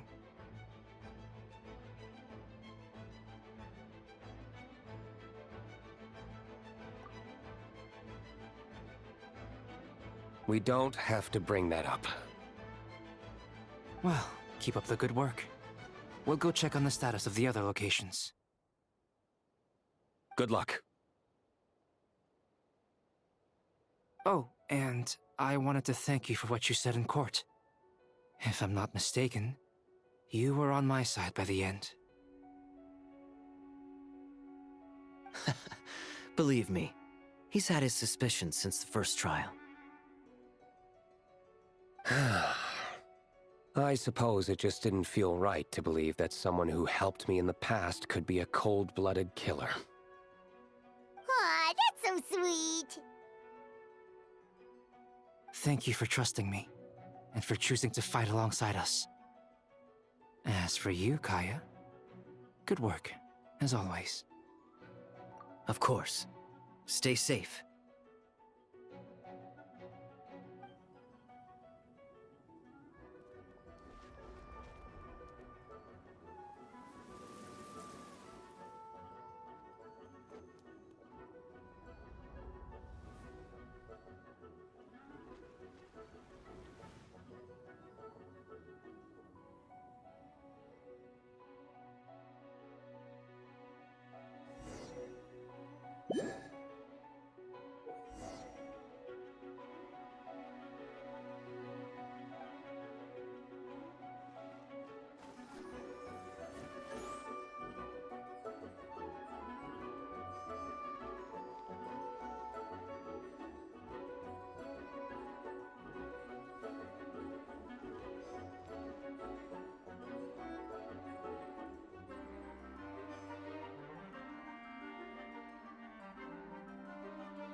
Let the show begin.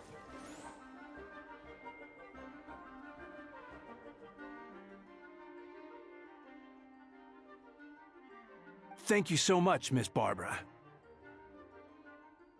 Things are still quite chaotic outside. It's best if you all remain inside the cathedral for now. Don't worry, Miss Barbara. I'll try not to put myself in harm's way. I can help with the logistics from the back.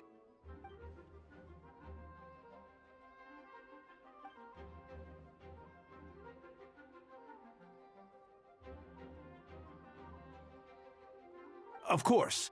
Thank you, Miss Rosaria.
They're here!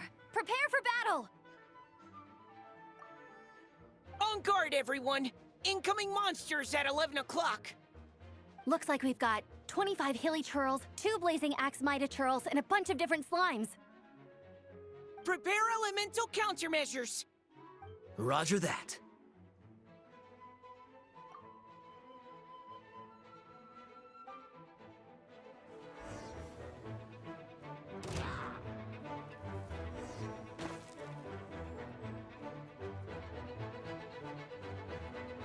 Hey!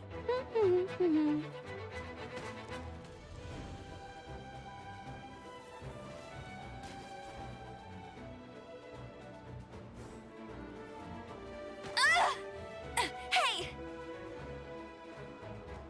Get him!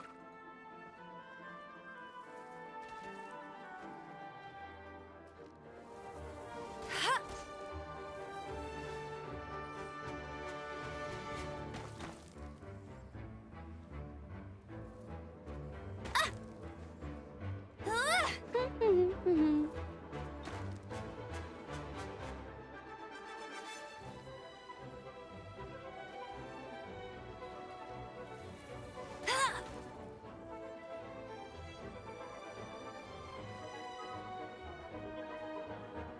Hey!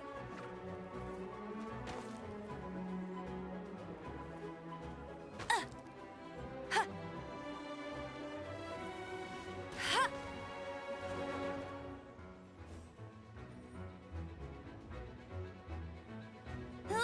Go, go, Baron Bunny!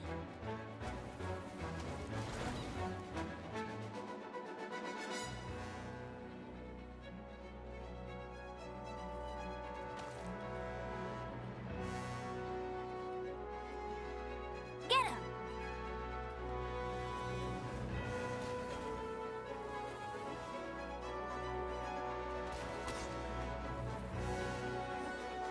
Ha!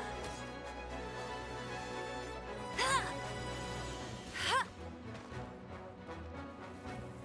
Ha!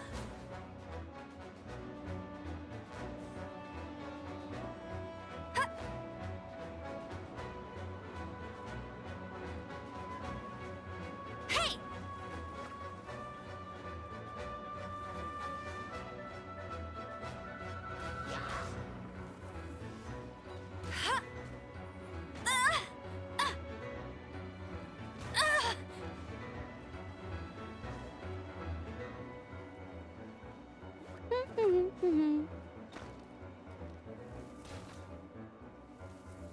Ha!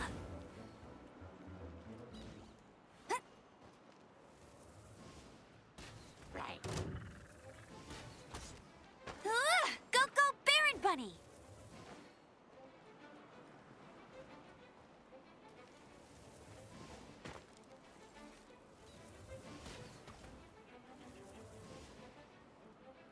That's cheating! Hey! Engaging! Yeah! Yeah! No escape!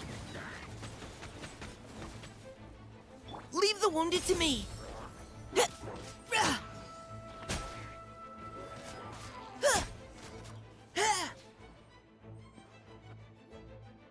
All units are now in position.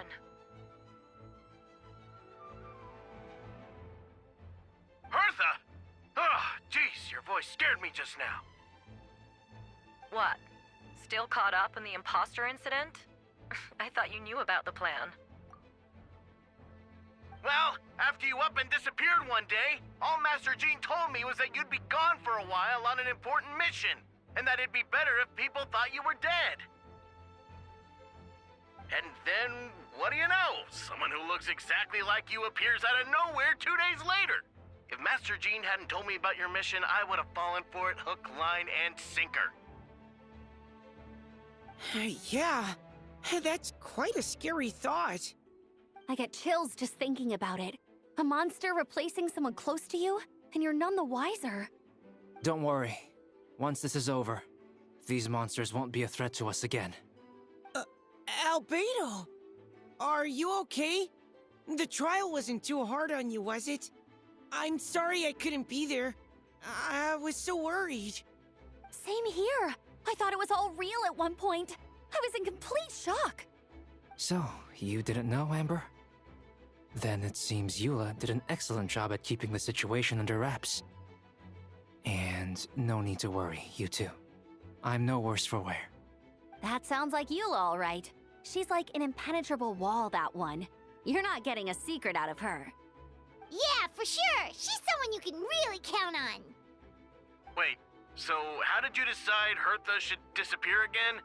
After all this fighting, I can't seem to get it straight. It was Kaya's suggestion. He said the plan would work best with someone well-known and reputable, without being too high-profile. Naturally, Miss Hertha was the perfect choice. We needed to leave a hole in our organization, so she came up with the idea that she would disappear. Ah, so that explains the rumor that someone had fallen during a mission. Of course, it didn't take long for that to get resolved. No, because the imposter fell right into our trap. It was all part of the plan. First, we spread the rumor that Hertha was missing in action after some kind of incident. The news came from Kaya and Hertha's direct subordinates, which was important because we needed it to be credible. The imposter saw the gap in our ranks and couldn't help but take the bait. It didn't take long for the fake Hertha to appear on the Knight's patrol route, claiming to have survived her mission.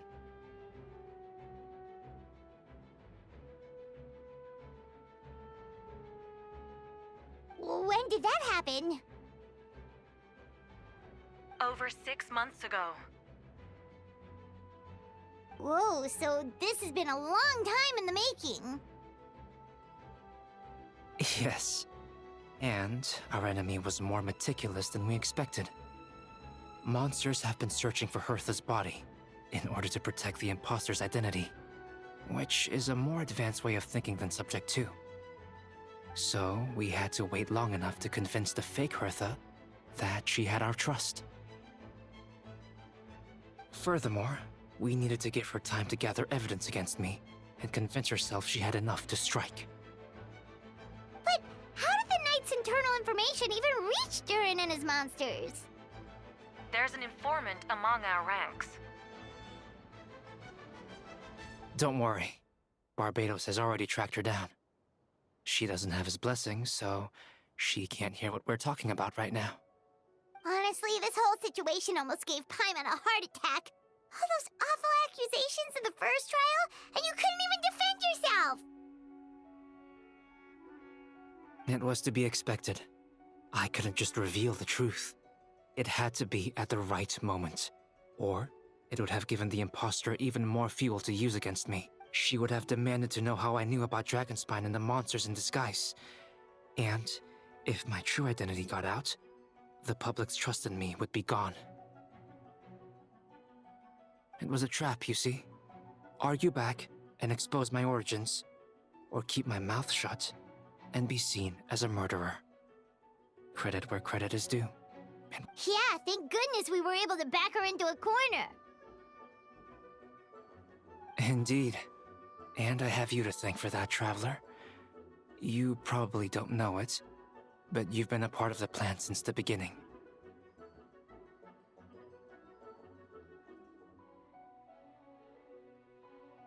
And for that, you have my sincere apologies.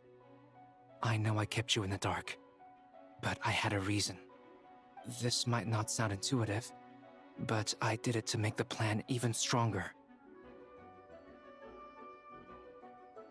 From the beginning, I knew I had to leave the letters in my office for a fair and independent reader to discover. Someone willing to seek the truth. Naturally, I thought of you. I knew you would return for Windbloom. I knew you would agree to attend the trial. And I knew your sense of responsibility and justice as an honorary knight would compel you to start your own investigation. The fake Hertha, Subject 2, has met you on Dragonspine before. If she thought even you had lost faith in me, her confidence might get the best of her. The perfect time for us to strike.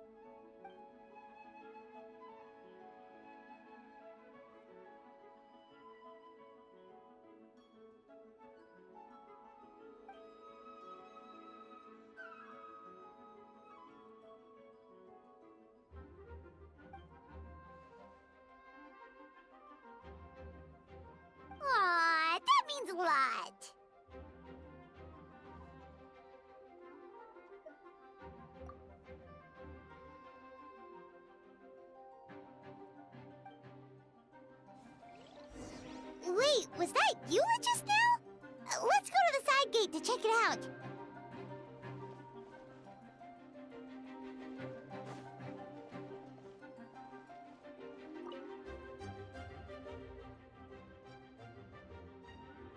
Huh. I think you should give yourself more credit. You were brave enough to sit through the trial despite the nature of the allegations. That takes strength. Apologies. Rosaria asked me to come. With Albedo running around protecting the city, she was worried you might be alone. At a time like this, 2 is much better than 1. So let me help.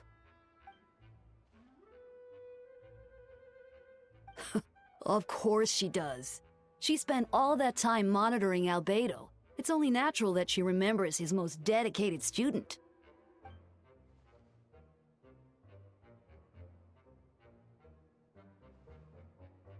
As far as I know, he shared that information with close members of his order long before these events.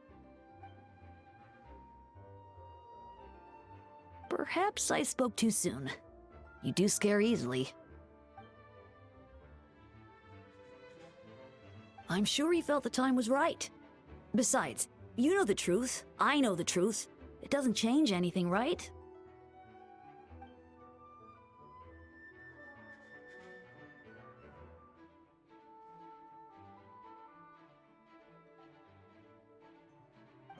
Not afraid?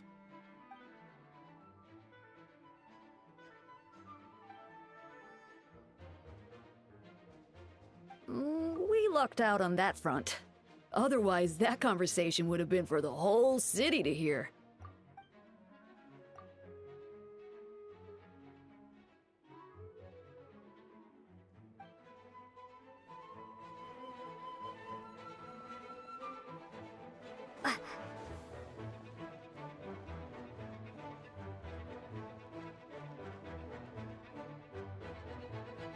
Oh, cutie, it's you. Here to take some weight off our shoulders? Lupercal, it's you. Good work, everyone. We're here to help. Oh! Keep back! Propagate! Burst forth! Witness my great undertaking! Ha! You're in for a little shock. Come a little closer.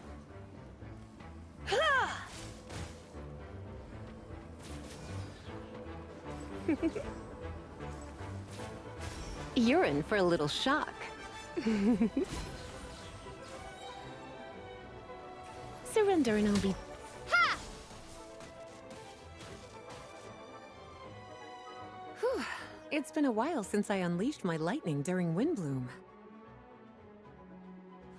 It happened a lot before?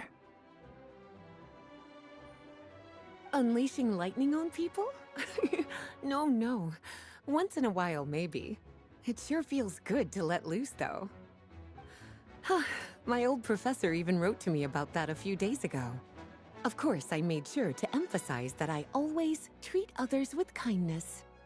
It's only natural for a student to inherit their teacher's ways, after all. And mine was a gentle old man from the Spontamod school. So you see, this time I only used gentle methods of electrocution. So gentle, even Jean would have no reason to intervene. Huh. Gentle electrocution. You seem to be in good spirits, Miss Lisa. Well, it's good to move about every once in a while.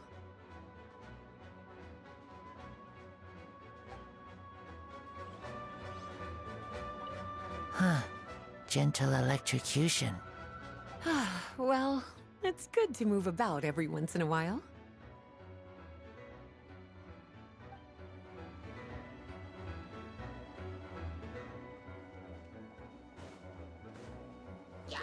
Propagate!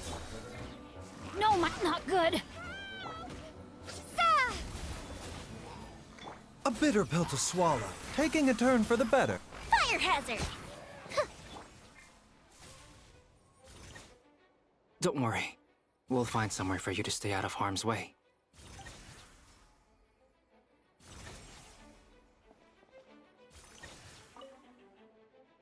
Don't worry. We'll find somewhere for you to stay out of harm's way.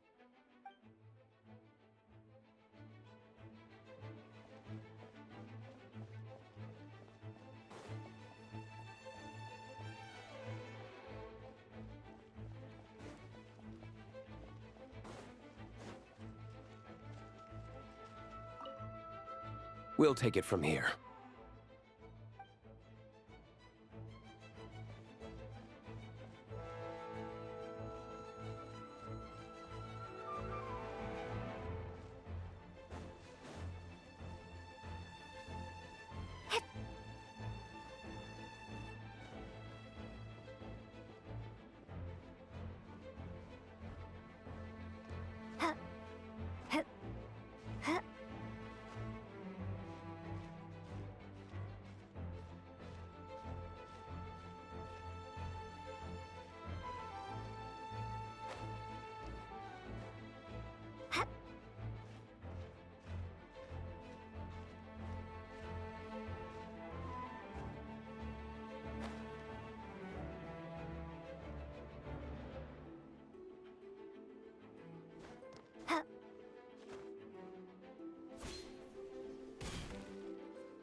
Gotta say, when I saw you on the side of the road, I thought you were hurt. Not about to whack me in the head. Oh gosh, I'm so sorry about that. I was trying to run away, but I just couldn't keep going, so I pretended to be unconscious. Thought I could at least land a surprise hit on a monster that way. I get it. That's a pretty common tactic. Oh, Traveler, Albedo, you're here. Looks like this person could use some help.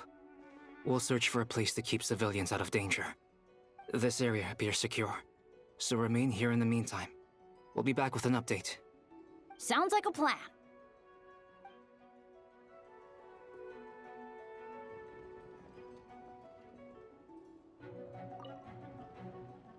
Gotta say, when I saw you on the side of the road, I thought you were hurt.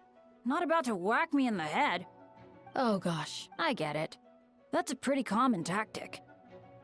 Looks like this person could use some help.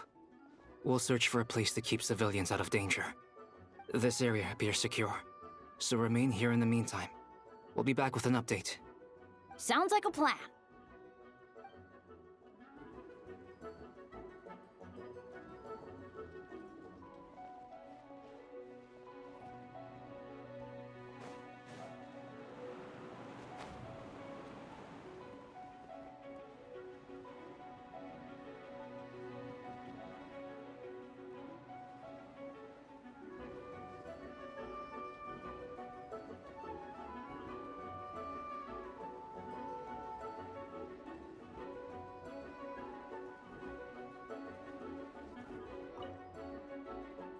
Meow-wee! These darn things are more annoying than disgusting booze hounds! Albedo, Traveler! If you run into anyone who needs a safe place to wait this out, feel free to send them to that cat's tail. I'll be here to watch over things so the tavern will be safe. Thank you, Diona. We'll be sure to do just that.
It's all my fault. I knew Clea was fast, but disappearing like this? I only lost sight of her for 1 second. How am I going to explain this to Albedo? Explain what? Albedo, Traveler, Paimon, what brings you here? We're providing mobile support across the region. Was there something you needed to explain? You can tell me anything. I hope you know that. Yeah, plus we kinda already heard what you said,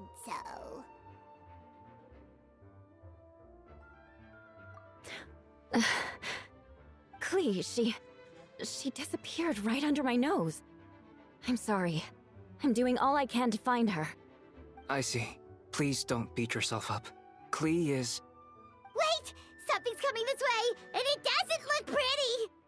Alright, fighting first, conversation later. She was right next to me, and the next thing I knew, she ran off somewhere. I swear I only lost sight of her for a second.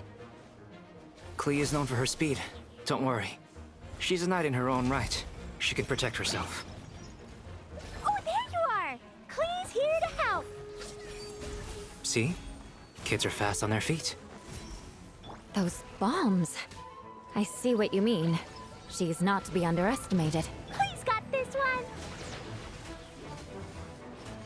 Huh? Clea to the rescue! Flood of frost. Spring forth! Scatter! We won! Great work, Clea. I'll be counting on you to protect Eula next time, too. Albedo, you can't be serious. No problem. Just leave it to Clea. Are you going on patrol, Mr. Albedo? Clea heard you went camping for a few days, and these monsters followed you back home. Camping. Ah, right. The truth isn't suitable for little ears. That's right. So I need to report back to Master Jean to settle my expenses. If you have some time, I'm sure Eula would be grateful if you escorted her back to headquarters as well. Of course. I place myself in your capable hands, Spark Knight. It would be an honor. Klee will do her best.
We're back!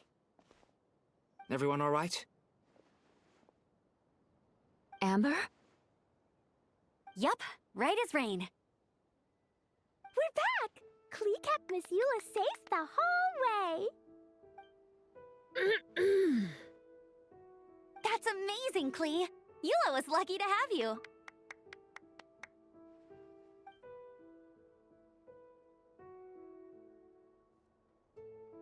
Reporting back, Master Jean. Mission complete.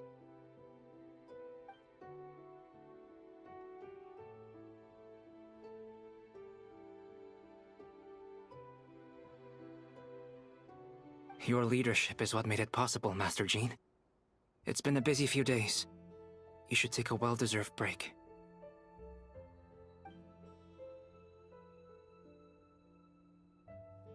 My work isn't finished, I'm afraid.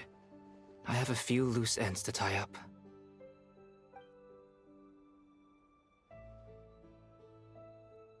We can talk about it back at headquarters. The Traveler and Paimon should be there too.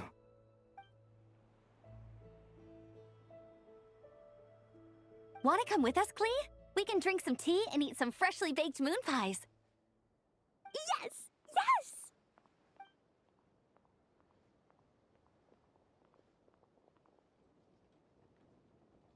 Hi, everyone.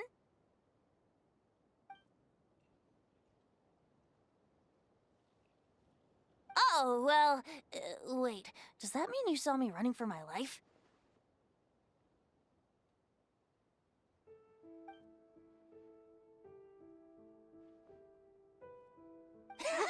Just kidding. But you're right. It was tough out there. I almost lost my hat to the wind several times. Any notable information on the wind? Of course! I was out on the city wall for quite some time. I heard all sorts of things. As for something notable, well, I picked up on anxious voices and a child's anger. Durin has been isolated for centuries, but absorbing Subject 2's emotions allowed him to understand certain truths about this world and his existence, including the fact that he is no longer Mother's only child, or her most perfect creation. It's obvious he found that fact difficult to accept. The emotions he felt in response were quite genuine, and, dare I say, human. If I eliminate the perfect creation, I will be the only child Mother needs.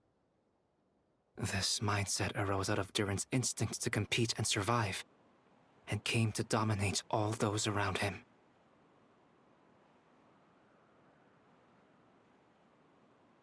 Of course, The absorption of Subject 2's knowledge allowed him to take a more intelligent approach, accusing me of murder. In the end, however, Durin still lacks sufficient social intelligence. The fact that his army even got this far is a miracle. Oh, no wonder Venti sensed a child's anger through the wind. That same feeling. Ugh, it's close!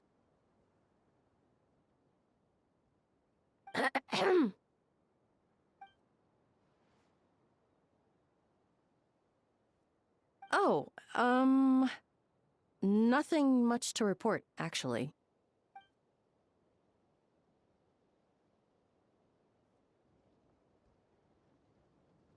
Good. No problems.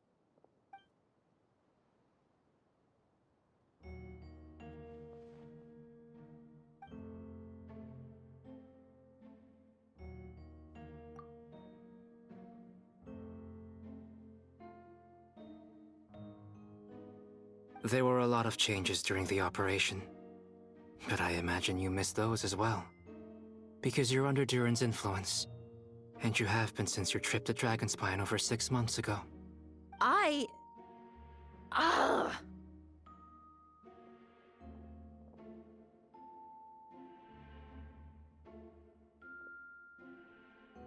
Don't move.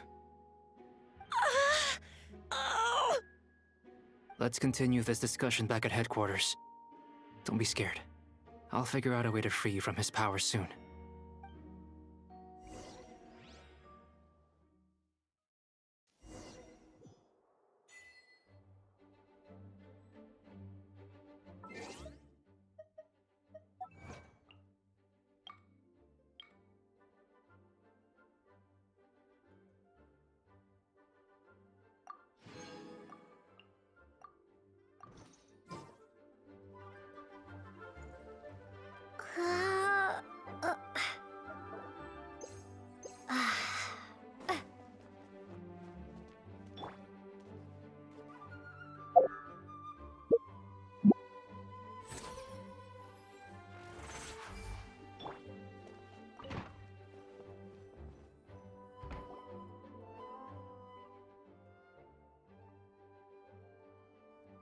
I can, as long as the rest of the operation goes well.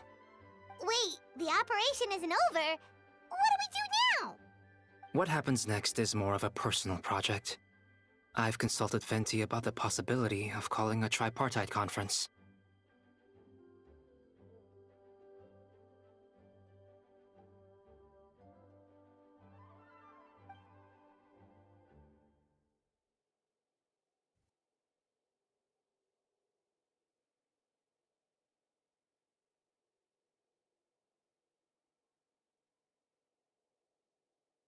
I still remember when he approached me about asking the lovely ladies of the Hexen Circle for a small favor.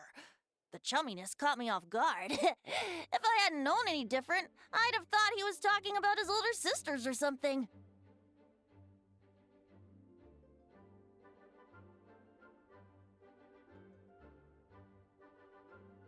Older sisters? Is Varka really young or something?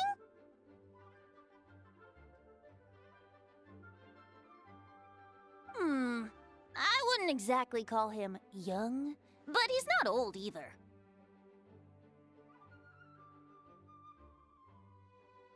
He's the type to crack a joke at every opportunity, so whatever age that is.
Yes, and now I have a request of my own. So I need the conference to convene once again. Venti, if you would.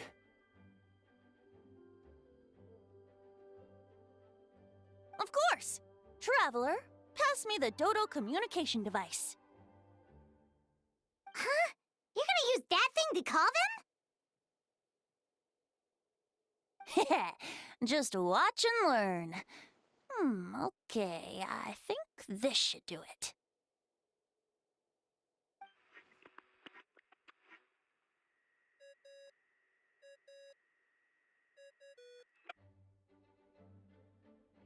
What's that ringing? Is it the wind or something?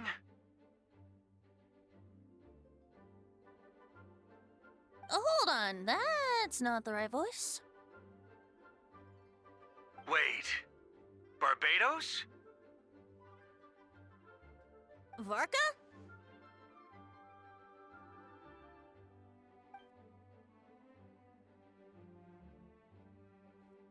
Oops, wrong contact. Sorry, Varka, you're probably busy right now. But considering I'm surrounded on both sides with a group on my tail looking to turn me into mincemeat, yeah, I'd say so.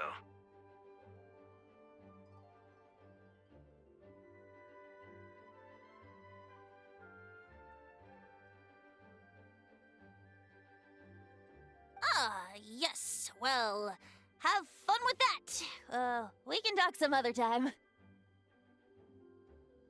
All right, pass along my regards. Oh, and I still owe you for those drinks, don't I? Just take it from my stash. I keep it in...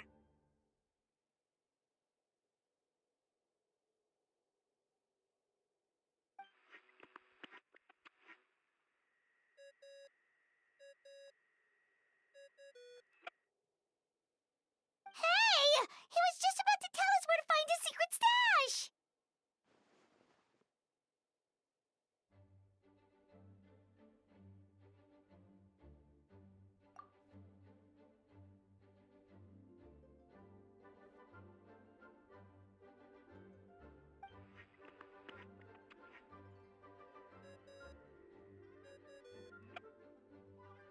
Hello? Who is this? Greetings, Miss Alice. It's Venti. Venti? Nope, it doesn't ring a bell.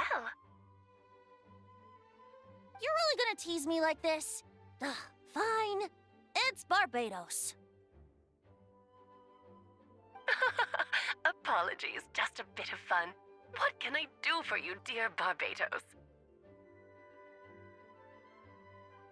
You still remember the tripartite conference, right? I'm calling on behalf of a friend. He's asking for a meeting.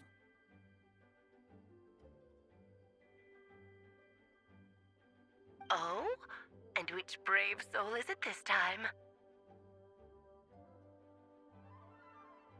It's me, Aunt Alice. Albedo, captain of the Knights of Favonius investigation team, requests a formal meeting with the Hexen Circle. And what is your wish, dear Albedo? I want to accomplish something unprecedented.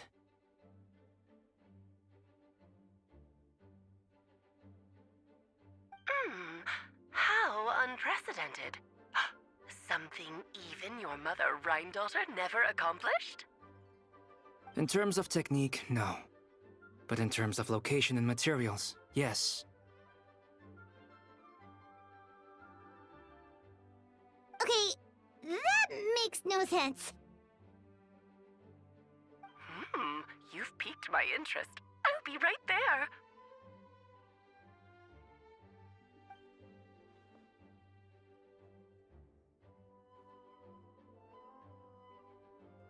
Hello again, everyone.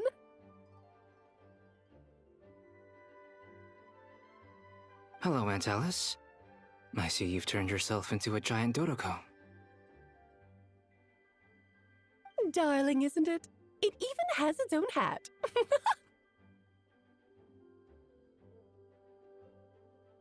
Wow, the attention to detail. pleasure to see you all again. It's been a while. On behalf of the Hexen Circle, I hereby grant Albedo's request. I'm guessing you still need to prepare? Take your time. Just come find me at the long table when you're ready.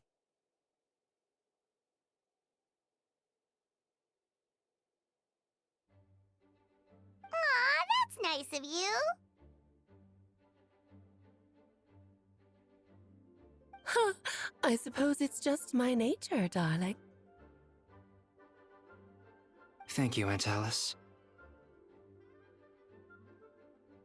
Before we set out, there's someone you need to meet.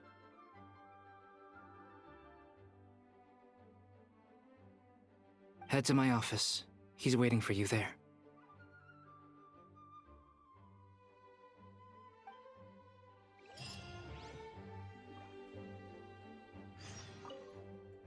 Before we set out, there's someone you need to meet. Head to my office. He's waiting for you there.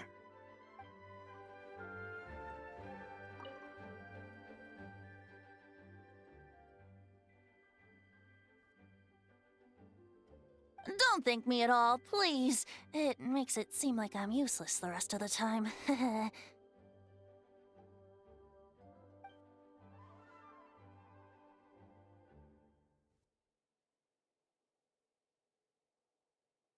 Okay, now you give me too much credit. I admit I'm not the most, proactive, Archon. You have your own hard work to thank for this result. Oh, and our friends the Honorary Knight and Paimon, of course.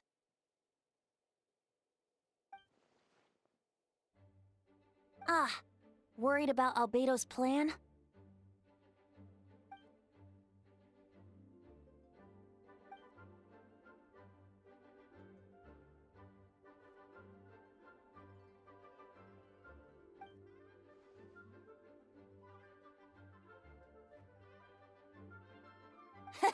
That's good to hear.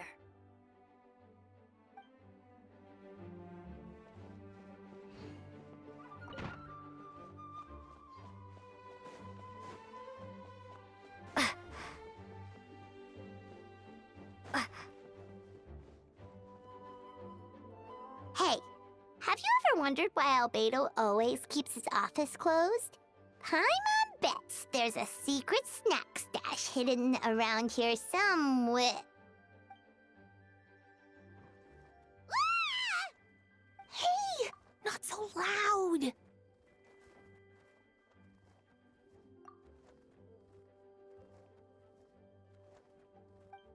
Minnie Durin, what are you doing here?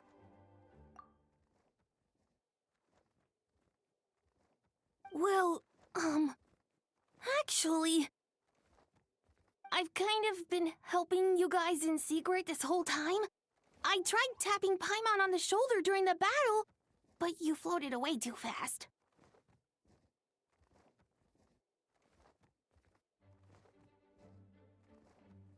Yeah, I've been in Mondstadt for a few days now, but I've kept myself out of sight. I thought people might be scared of me.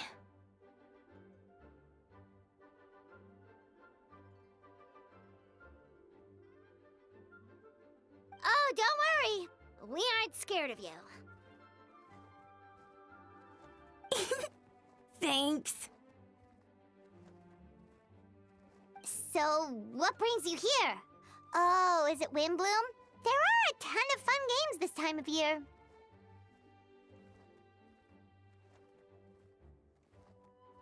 I did sneak off to the festival for a bit. Even though I couldn't play the games because of all the people, I still had a lot of fun.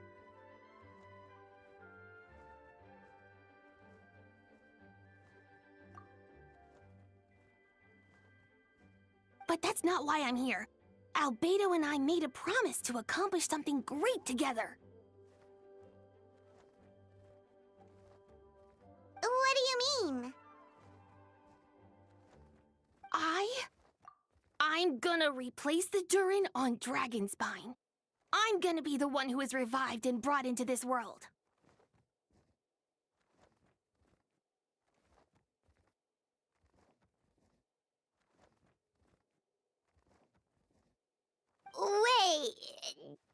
already happened? You left the storybook world, and now you're here. Sorry. I should be more specific. Albedo said he can use alchemy to turn me into a human. What?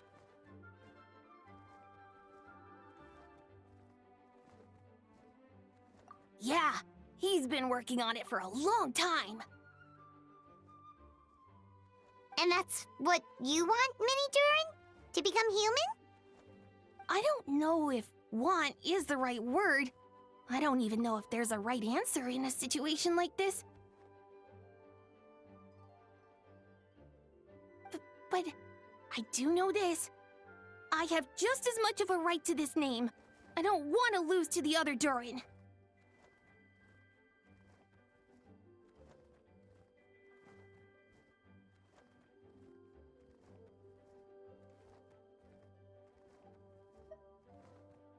I know. Albedo talked to me about that. He said the Durin on Dragonspine is a lot more aggressive and primitive. Almost like a beast. But Mom created me in a storybook. The pure parts of me can balance out the evil parts of him.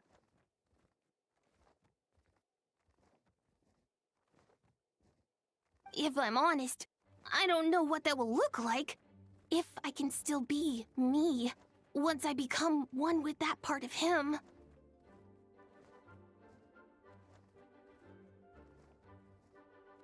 Maybe, without a complete soul, there was never really a me to begin with. Albedo said these kinds of questions are normal. We're all just trying to figure out who we are. But I'm not afraid of change. I want my life to have meaning. And suppressing an evil dragon, becoming human, both sound pretty meaningful to me. So don't worry. No one is forcing me to make this choice. Well, turning you into a human sounds like a huge project. Yeah, I'm really grateful to him. We're kind of in the same boat, you know? Albedo told me he's the Kryda Prince, a synthetic human. And if this works, I'll be one too. We will be the only two of our kind in the whole world. Alchemical creations allowed to live in human form.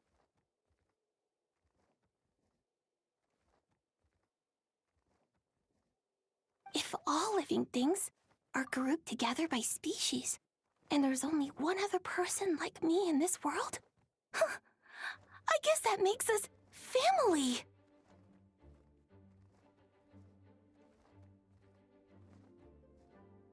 Definitely. You've just gotta trust one another. Actually, while we're on the subject, does your friend Hawkeye know about this?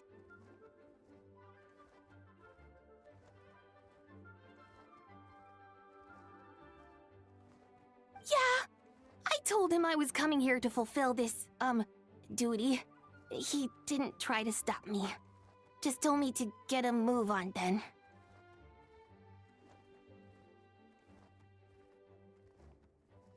He didn't say it outright, but I think he supports my decision. Maybe he even thinks it's a good idea to go through with this. I'm a little scared, of course, but excited too. Anyway, I'm really glad I got to talk to you at a time like this. I feel a lot better now. So, thanks.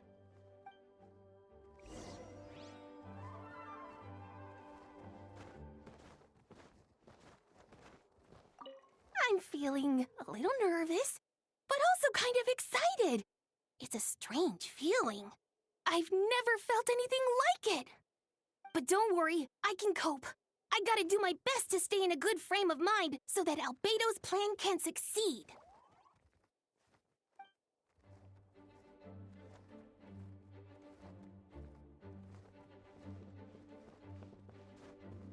Yeah!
Are you sure it has to be me?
We can do this!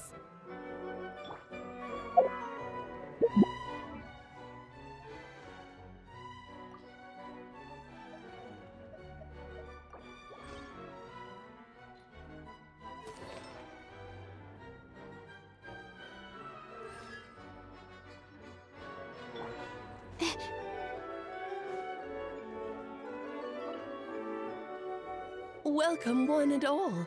Please sit wherever you like. So, no unspoken rules to be aware of? I don't want to unwittingly park myself down on some important lady's chair.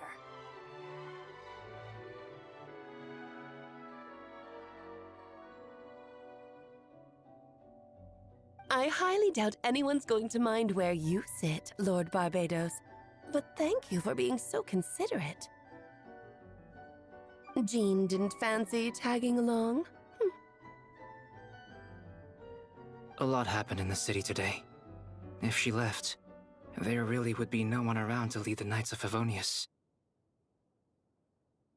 All right, never mind. I was just hoping to treat her to some tea. So, tell me, Albedo, what is this outrageous and audacious plan of yours that I've been hearing murmurings about?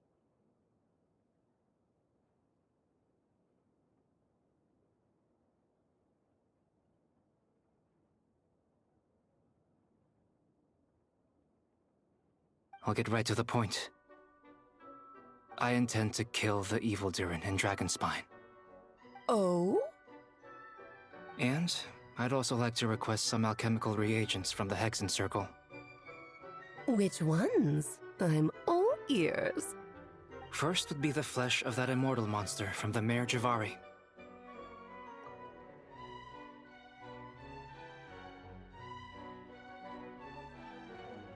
Interesting. What else? The other is a portion of the embryo left by my mother, Rhine-daughter. Ah, the raw material from which she created her monsters in the past. There's not much of it left. Dragon blood, monster flesh, and embryo.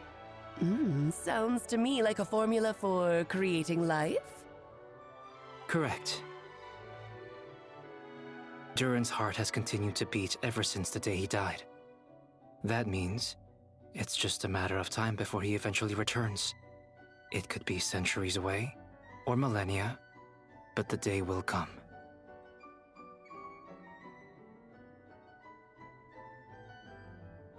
I've spent years investigating in Dragonspine, so I'm well aware of the danger he poses. He has already posed a considerable threat to Mondstadt at less than half of his original strength. There's no telling how dire the consequences could be if he ever regained his full life force.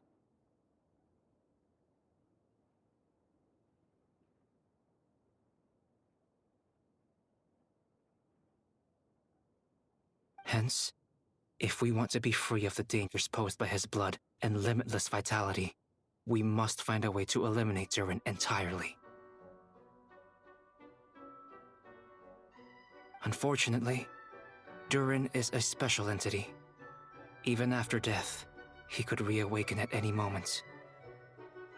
So, the solution is to kill him, and then resurrect him in a different form.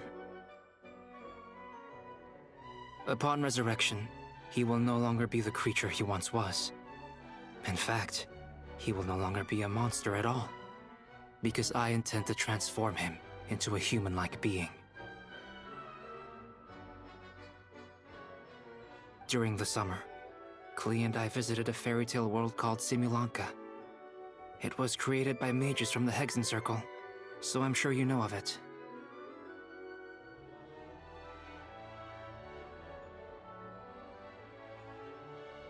Of course! It was even the home of one of M's children the other day. Oh, I see.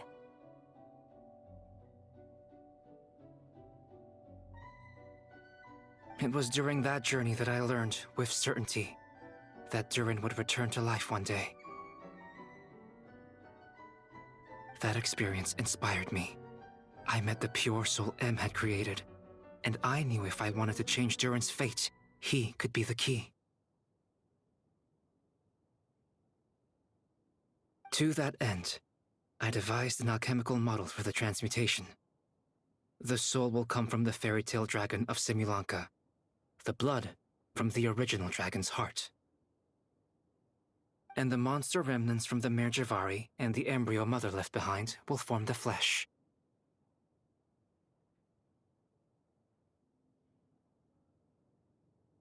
The corrosive nature of the dragon venom and the heightened vitality of the monster remnants will offset each other, keeping the constructed body in perfect balance.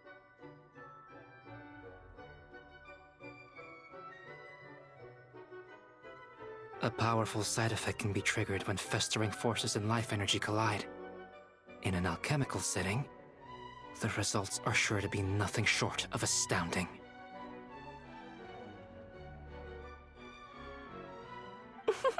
The glint in your eye when you talk about these ideas. You really are your mother's child. Do you see that as a bad thing, Aunt Alice? Of course not. To me, you're both extraordinary individuals. I find you fascinating. In any case, now I see why you asked Venti for help. The raw materials you seek are extremely valuable. The misuse of even the tiniest amount could cause unimaginable chaos.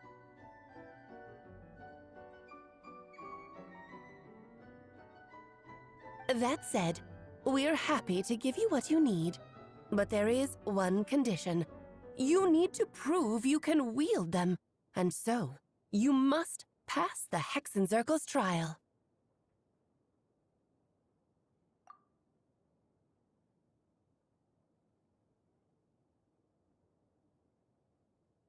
I understand.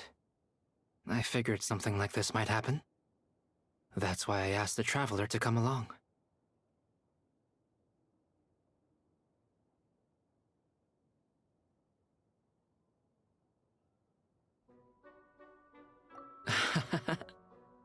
I can think of no better partner for such an endeavor.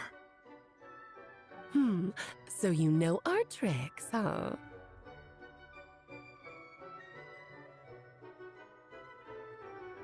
Aunt Alice has always loved the spectacle. Any chance to witness friends come together to support one another.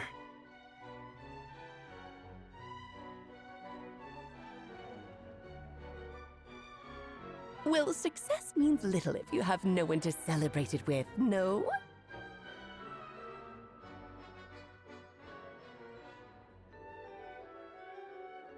Although, I'm afraid dear Paimon will have to sit this one out. What? Why? The Hexenzirkel trials are no walk in the park, my dear. Besides, I already decided on the structure.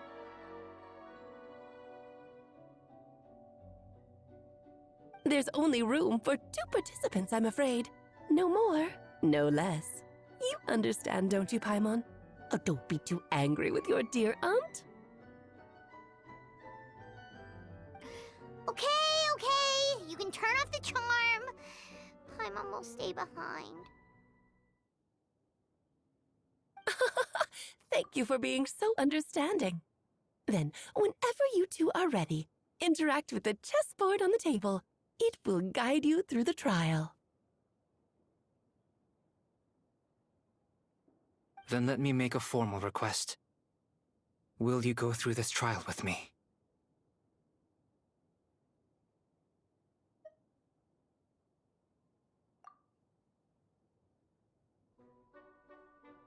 Are you ready, traveler? Then, my dear children, get ready for a taste of the Dodo King's magic.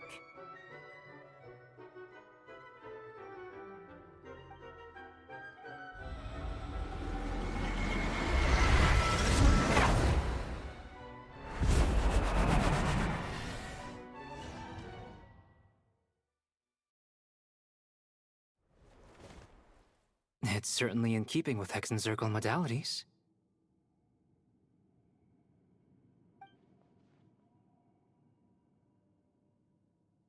Whoa, you're so tiny now! Take extra care of yourselves, okay?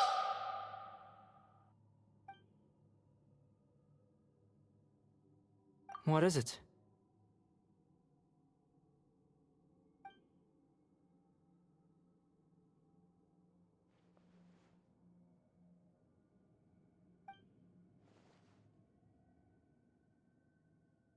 Don't worry. He'll be back with her again in no time. You sound pretty confident, Albedo.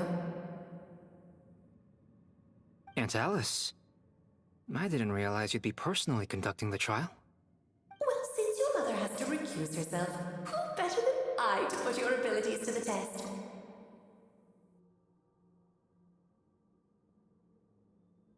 I have prepared quite a riveting new performance just for you two. See? Defeat them in battle. Prove to me that you have what it takes to achieve your goal. Swashbuckle your way to victory like gallant fairy tale heroes.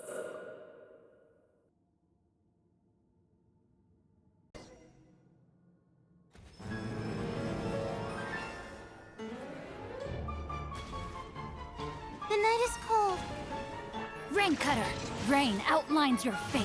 Huh? Don't be scared. I'll protect us. Feel this ancient power.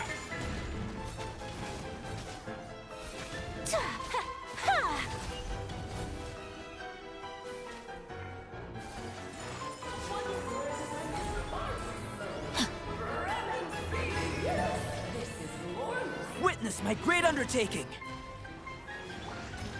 That's against the rules. Come into being.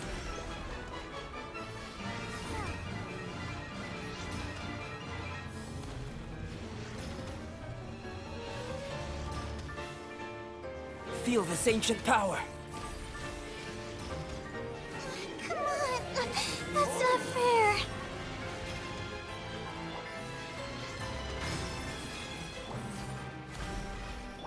Witness the power of Gugwa. Witness my great undertaking. Come into being.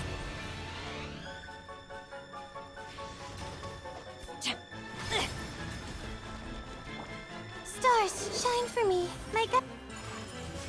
Feel this ancient power.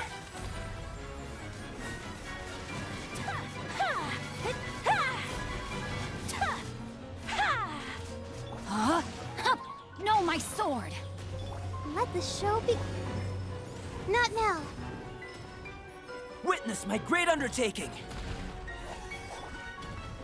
King and Queen should present a united front. Let's have a ball. Don't be scared. The night is cold. Huh? Moment of birth. Whirling snow!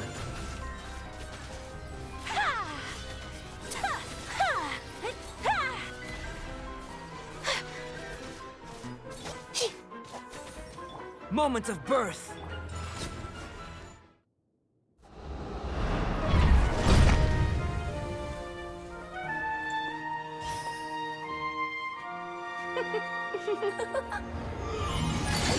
Ugh, it had to be this form? A toy really doesn't suit me. Well done, but this isn't over. I will now preside over the second trial. Stare straight ahead, and you will see things as they appear. But change your perspective, and you will see them as they are.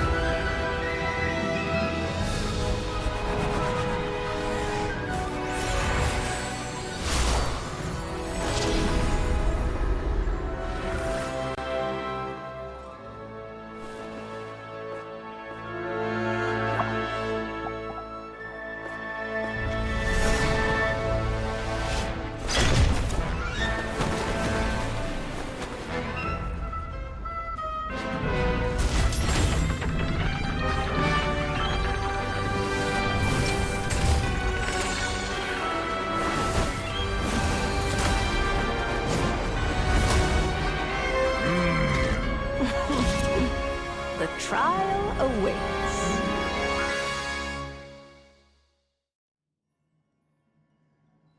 Only by turning the world on its head can we see its true colors. So, it begs the question, what do you see on the other side of this chessboard? Pawns earned true freedom the moment they gained legs with which to run. So, in the spirit of Rhine-daughter, I prepared a little surprise for you. No need to thank me, of course.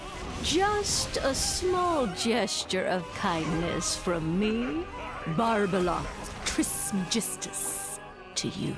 You honor us by presiding over this trial. Oh, Albedo, you're always so... Coming to be! Coming to be! Moment of birth! My apologies. Not now. Rain, out. Coming to be! Mine's Try to remember the steps that... Feel this ancient power. Oops! I thought I had memorized. Embrace the ice.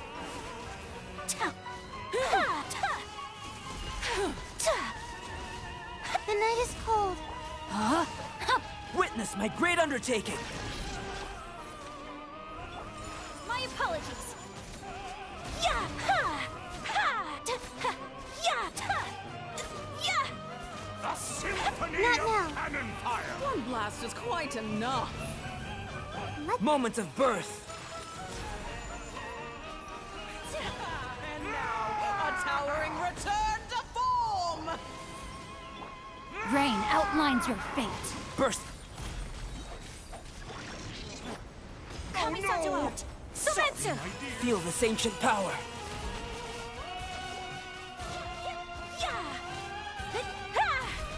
Thundering oath! You're The ruining night the is show! cold.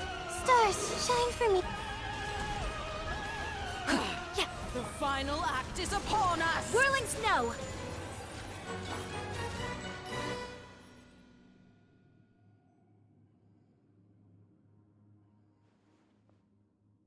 Yes, very well done.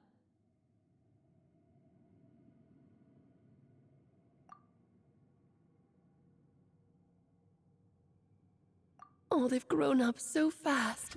I'm so proud. Really? Well then, I'll leave you to debrief the others about today's events. Huh? You're leaving already? You did marvelously today. I'm thrilled for both of you. And should you feel the need to gloat profusely to that student of mine so she knows to up her game, be my guest.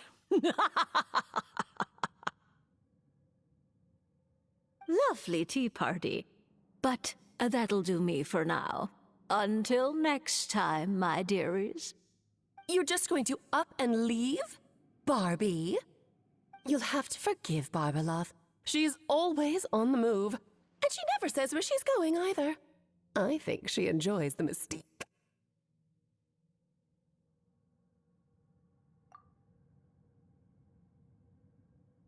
But if I had to guess, she's probably going for a walk. She's a very health-conscious individual. Barbie was satisfied with your victory, and so am I. Congratulations to you both. You can come back now. Oh, whoops. I need to turn you back to normal first, don't I?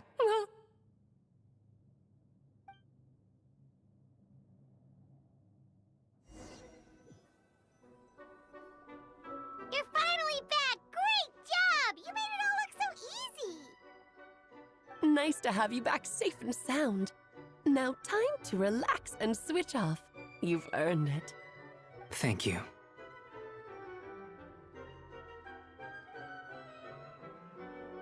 Once you've rested up, let me know when you're free, and we'll head to Dragonspine. To deal with the Dragon of Dragonspine, right? Indeed. The sooner we deal with Durin, the better.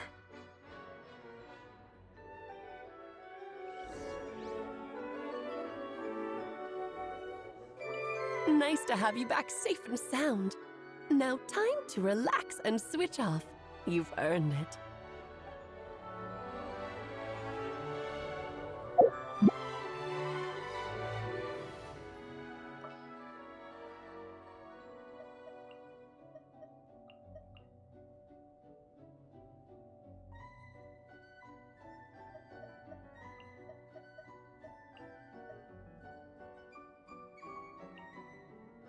Just what will we come across this time?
A reward on the road.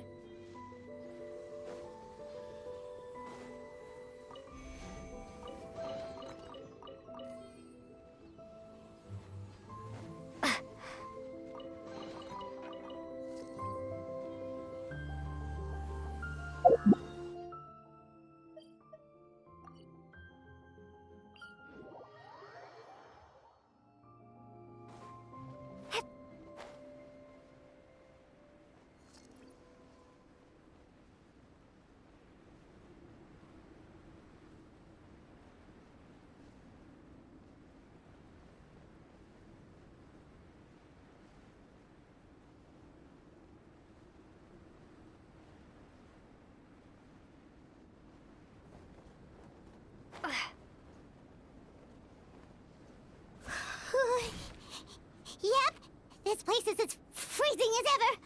Ah! Paimon's hands are turning to ice. Want to climb into my hood? You sure? Is it warm in there? It should take the edge off, and it might improve your mood. But I recommend finding a heat source for a more potent effect.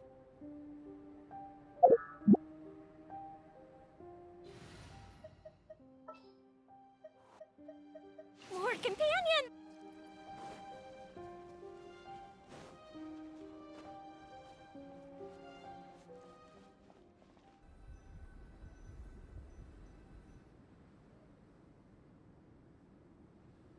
We've arrived. Sorry, Paimon. I have to get to work now. Still beating away after all this time. Leave it to me. You two, stay on guard.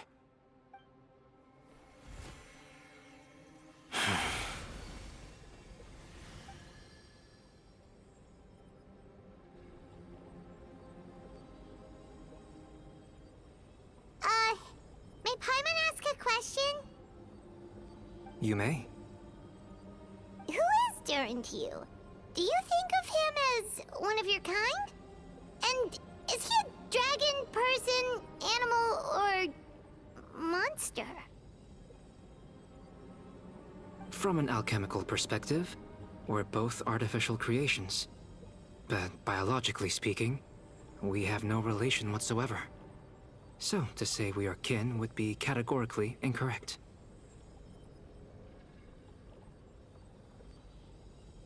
Sounds like you prefer humans to dragons, then. It's not so much a matter of preference. Rather, as things stand, I would say I belong to the class of human, albeit a unique category thereof. But then again, most forms of life in this world possess some unique traits.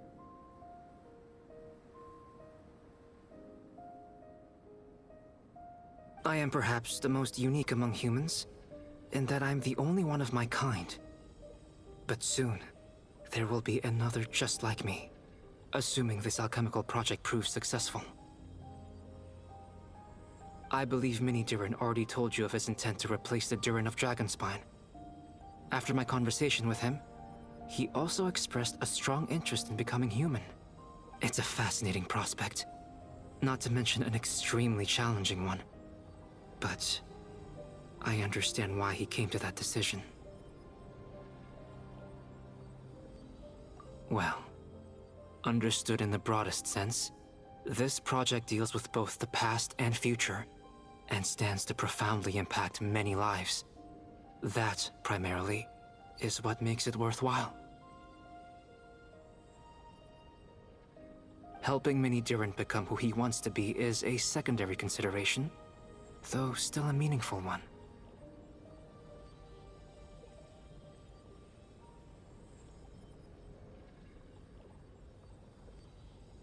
By contrast, my personal motivations are nothing so grand and meaningful. I'm just pursuing something I believe in. In my view, to cultivate life which the world cannot generate endogenously is to cultivate the world itself. Whatever aids life in attaining a greater level of perfection improves the world by doing so. It is not a question of whether this ought to be done or not, merely whether I wish to. The alchemical enterprise is concerned with deciphering and comprehending all forms of knowledge. That is the path I walk.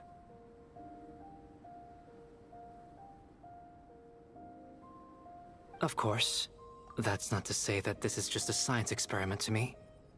Anything that affects Mondstadt, I approach first and foremost as a member of the Knights of Avonius. Does that answer your question satisfactorily?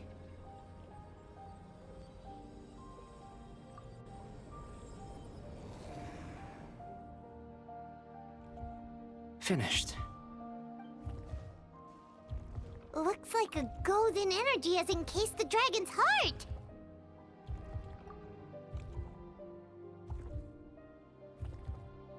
The whole heart would be too big. I don't need that much. Instead, I've just removed the core. The rest will soon lose its vitality completely. This time, Durin's body should finally die for good. Wait, but in that case, what's gonna happen to the fake Hertha? And what about the people who fell under Durin's influence? The Knights will keep an eye on them. But as far as I'm concerned, eliminating Durin's influence on the citizenry and creating a new Durin through alchemy are one and the same thing. Armed with this heart, I'll be able to complete the alchemical array and deal with all these issues in one go.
Let's call it a day here.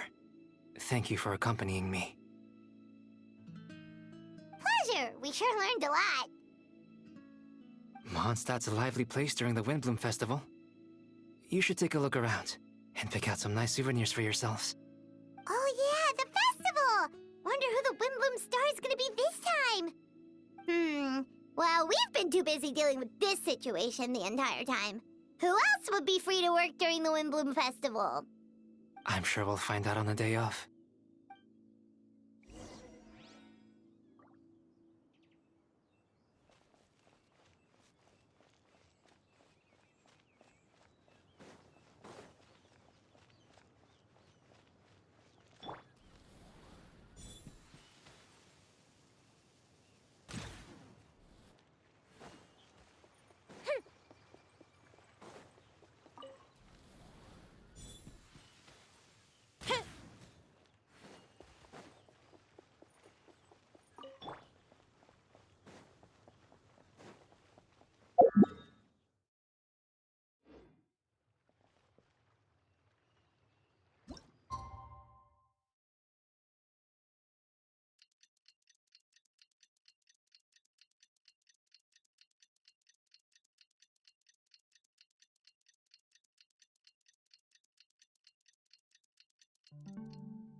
The Windbloom Festival is about to begin! Let's go check it out!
Wow! Amazing! Venti!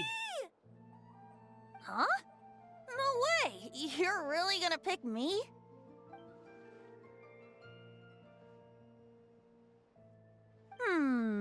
Alright.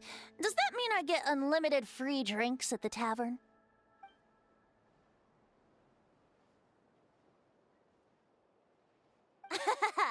In that case, instead of a speech, how about a song?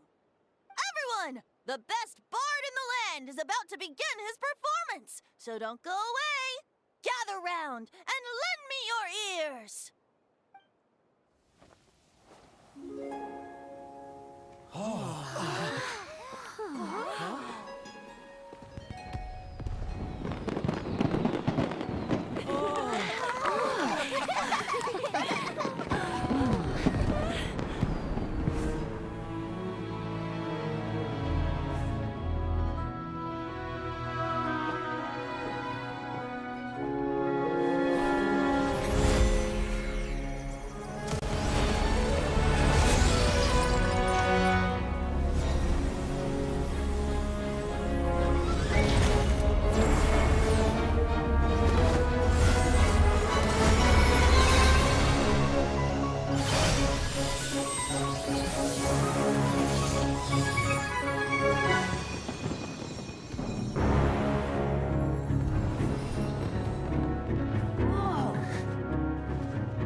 Albedo, how did everything go? Very smoothly, I'd say. We achieved our goal. Really? So Mini Durin looks like a human now? Correct. However, his newly formed body is still stabilizing. We should give him some time. I graciously accept the compliment. It really is rather remarkable what we've accomplished. So, how do you feel right now? Quite good. I did what I set out to do, and achieved a personal goal. I think even she would have made a rare facial expression, had she seen it. She? My master and mother, Gold Rhindaughter. A long time ago, she sent me to Mondstadt with the instruction to complete a task of monumental importance. To find the truth of the world. I had a theory about what she meant, and in time, I was able to corroborate it. Sure enough, finding the truth of the world basically stood for getting a life.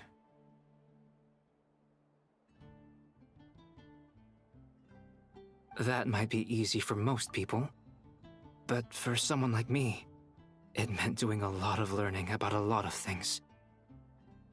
I had to find out about myself and the world around me, get to know me, and get to know other people. Life is the space that exists between me and the world. To become truly human, I had to inhabit that space. So, for an artificial human, finding a life is, in some sense, equivalent to finding the truth of the world. So that's what she meant, huh? Well, no wonder those monsters wanted to infiltrate the city and replace you. They wanted your life for themselves! Being alive is just existing, but having a life is what makes you truly human. I think that's the message she wanted to get across to me.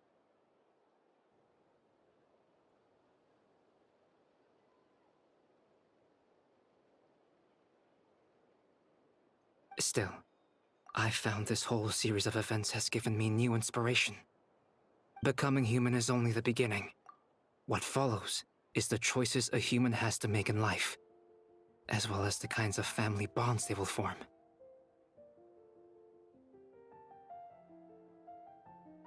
Most people would probably see the events of the last few days as something out of a nightmare.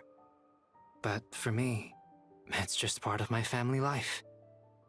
I fear that the carefree existence my brother has enjoyed thus far will now come to an end. Just like me, he will have to step into the world and face the same constraints as everyone else.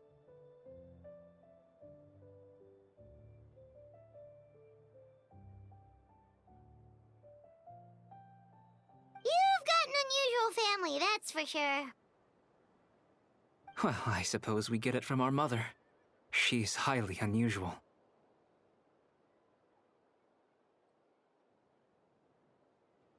There are all kinds of families in the world. Some base their life around the family store, others around the farm.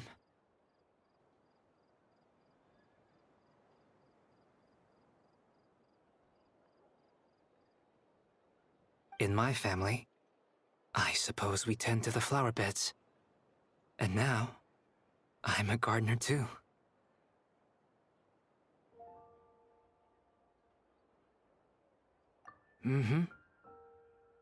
Master never showed her face.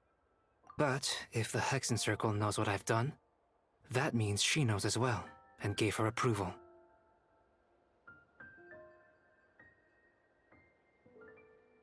Since devouring Nibirius, it would seem she has finally found a modicum of peace.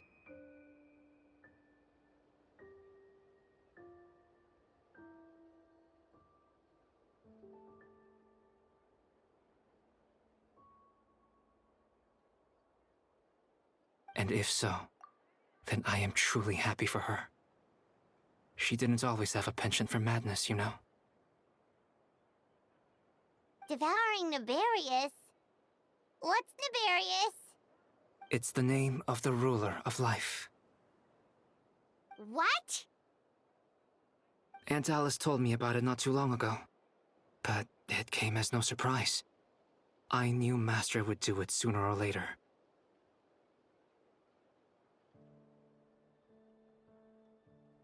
As for the ruler of life, all I truly know is this. Naberius is not gone. Instead, because of Master's actions, she and Naberius are now one.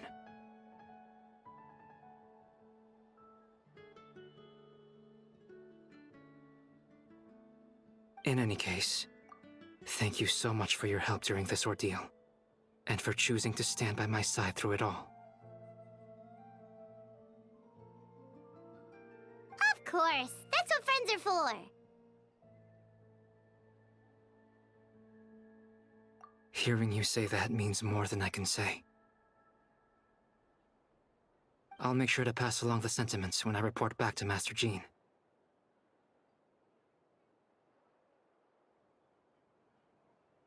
Oh, so you're heading back to headquarters? Well, good luck with the report! Thank you. I'll get going.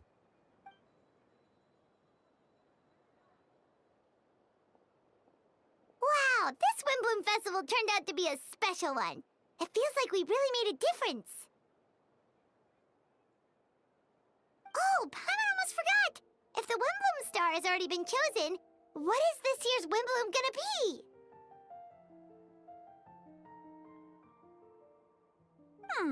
Wanna take a guess? Venti! You're back! Well, I couldn't keep my two dear friends in the dark about this year's Windbloom, now could I? What do you think of the Cecilia?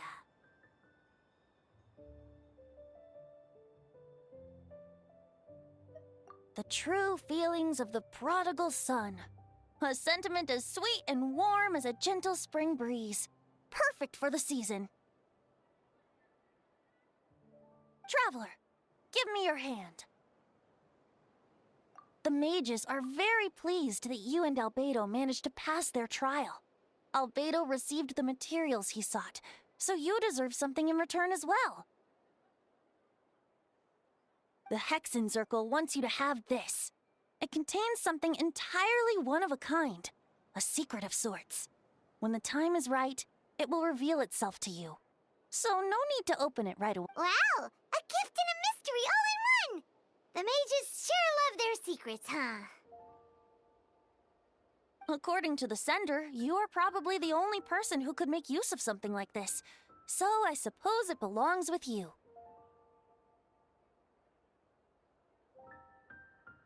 Ah, well, all I did was deliver it. Although, I did go to great lengths during this whole ordeal. I suppose a reward for my efforts wouldn't be out of the question. You've helped a lot, Venti. How about we treat you to a drink? Really? Oh, I'll hold you to that, you know. No going back on your word. Of course not! Let's go to the tavern right now! Music to my ears. Oh, I'm so happy I could fly. Oh, it's like this festival was made for me or something. When no love remains for the songs to tell, the world becomes naught but an empty shell.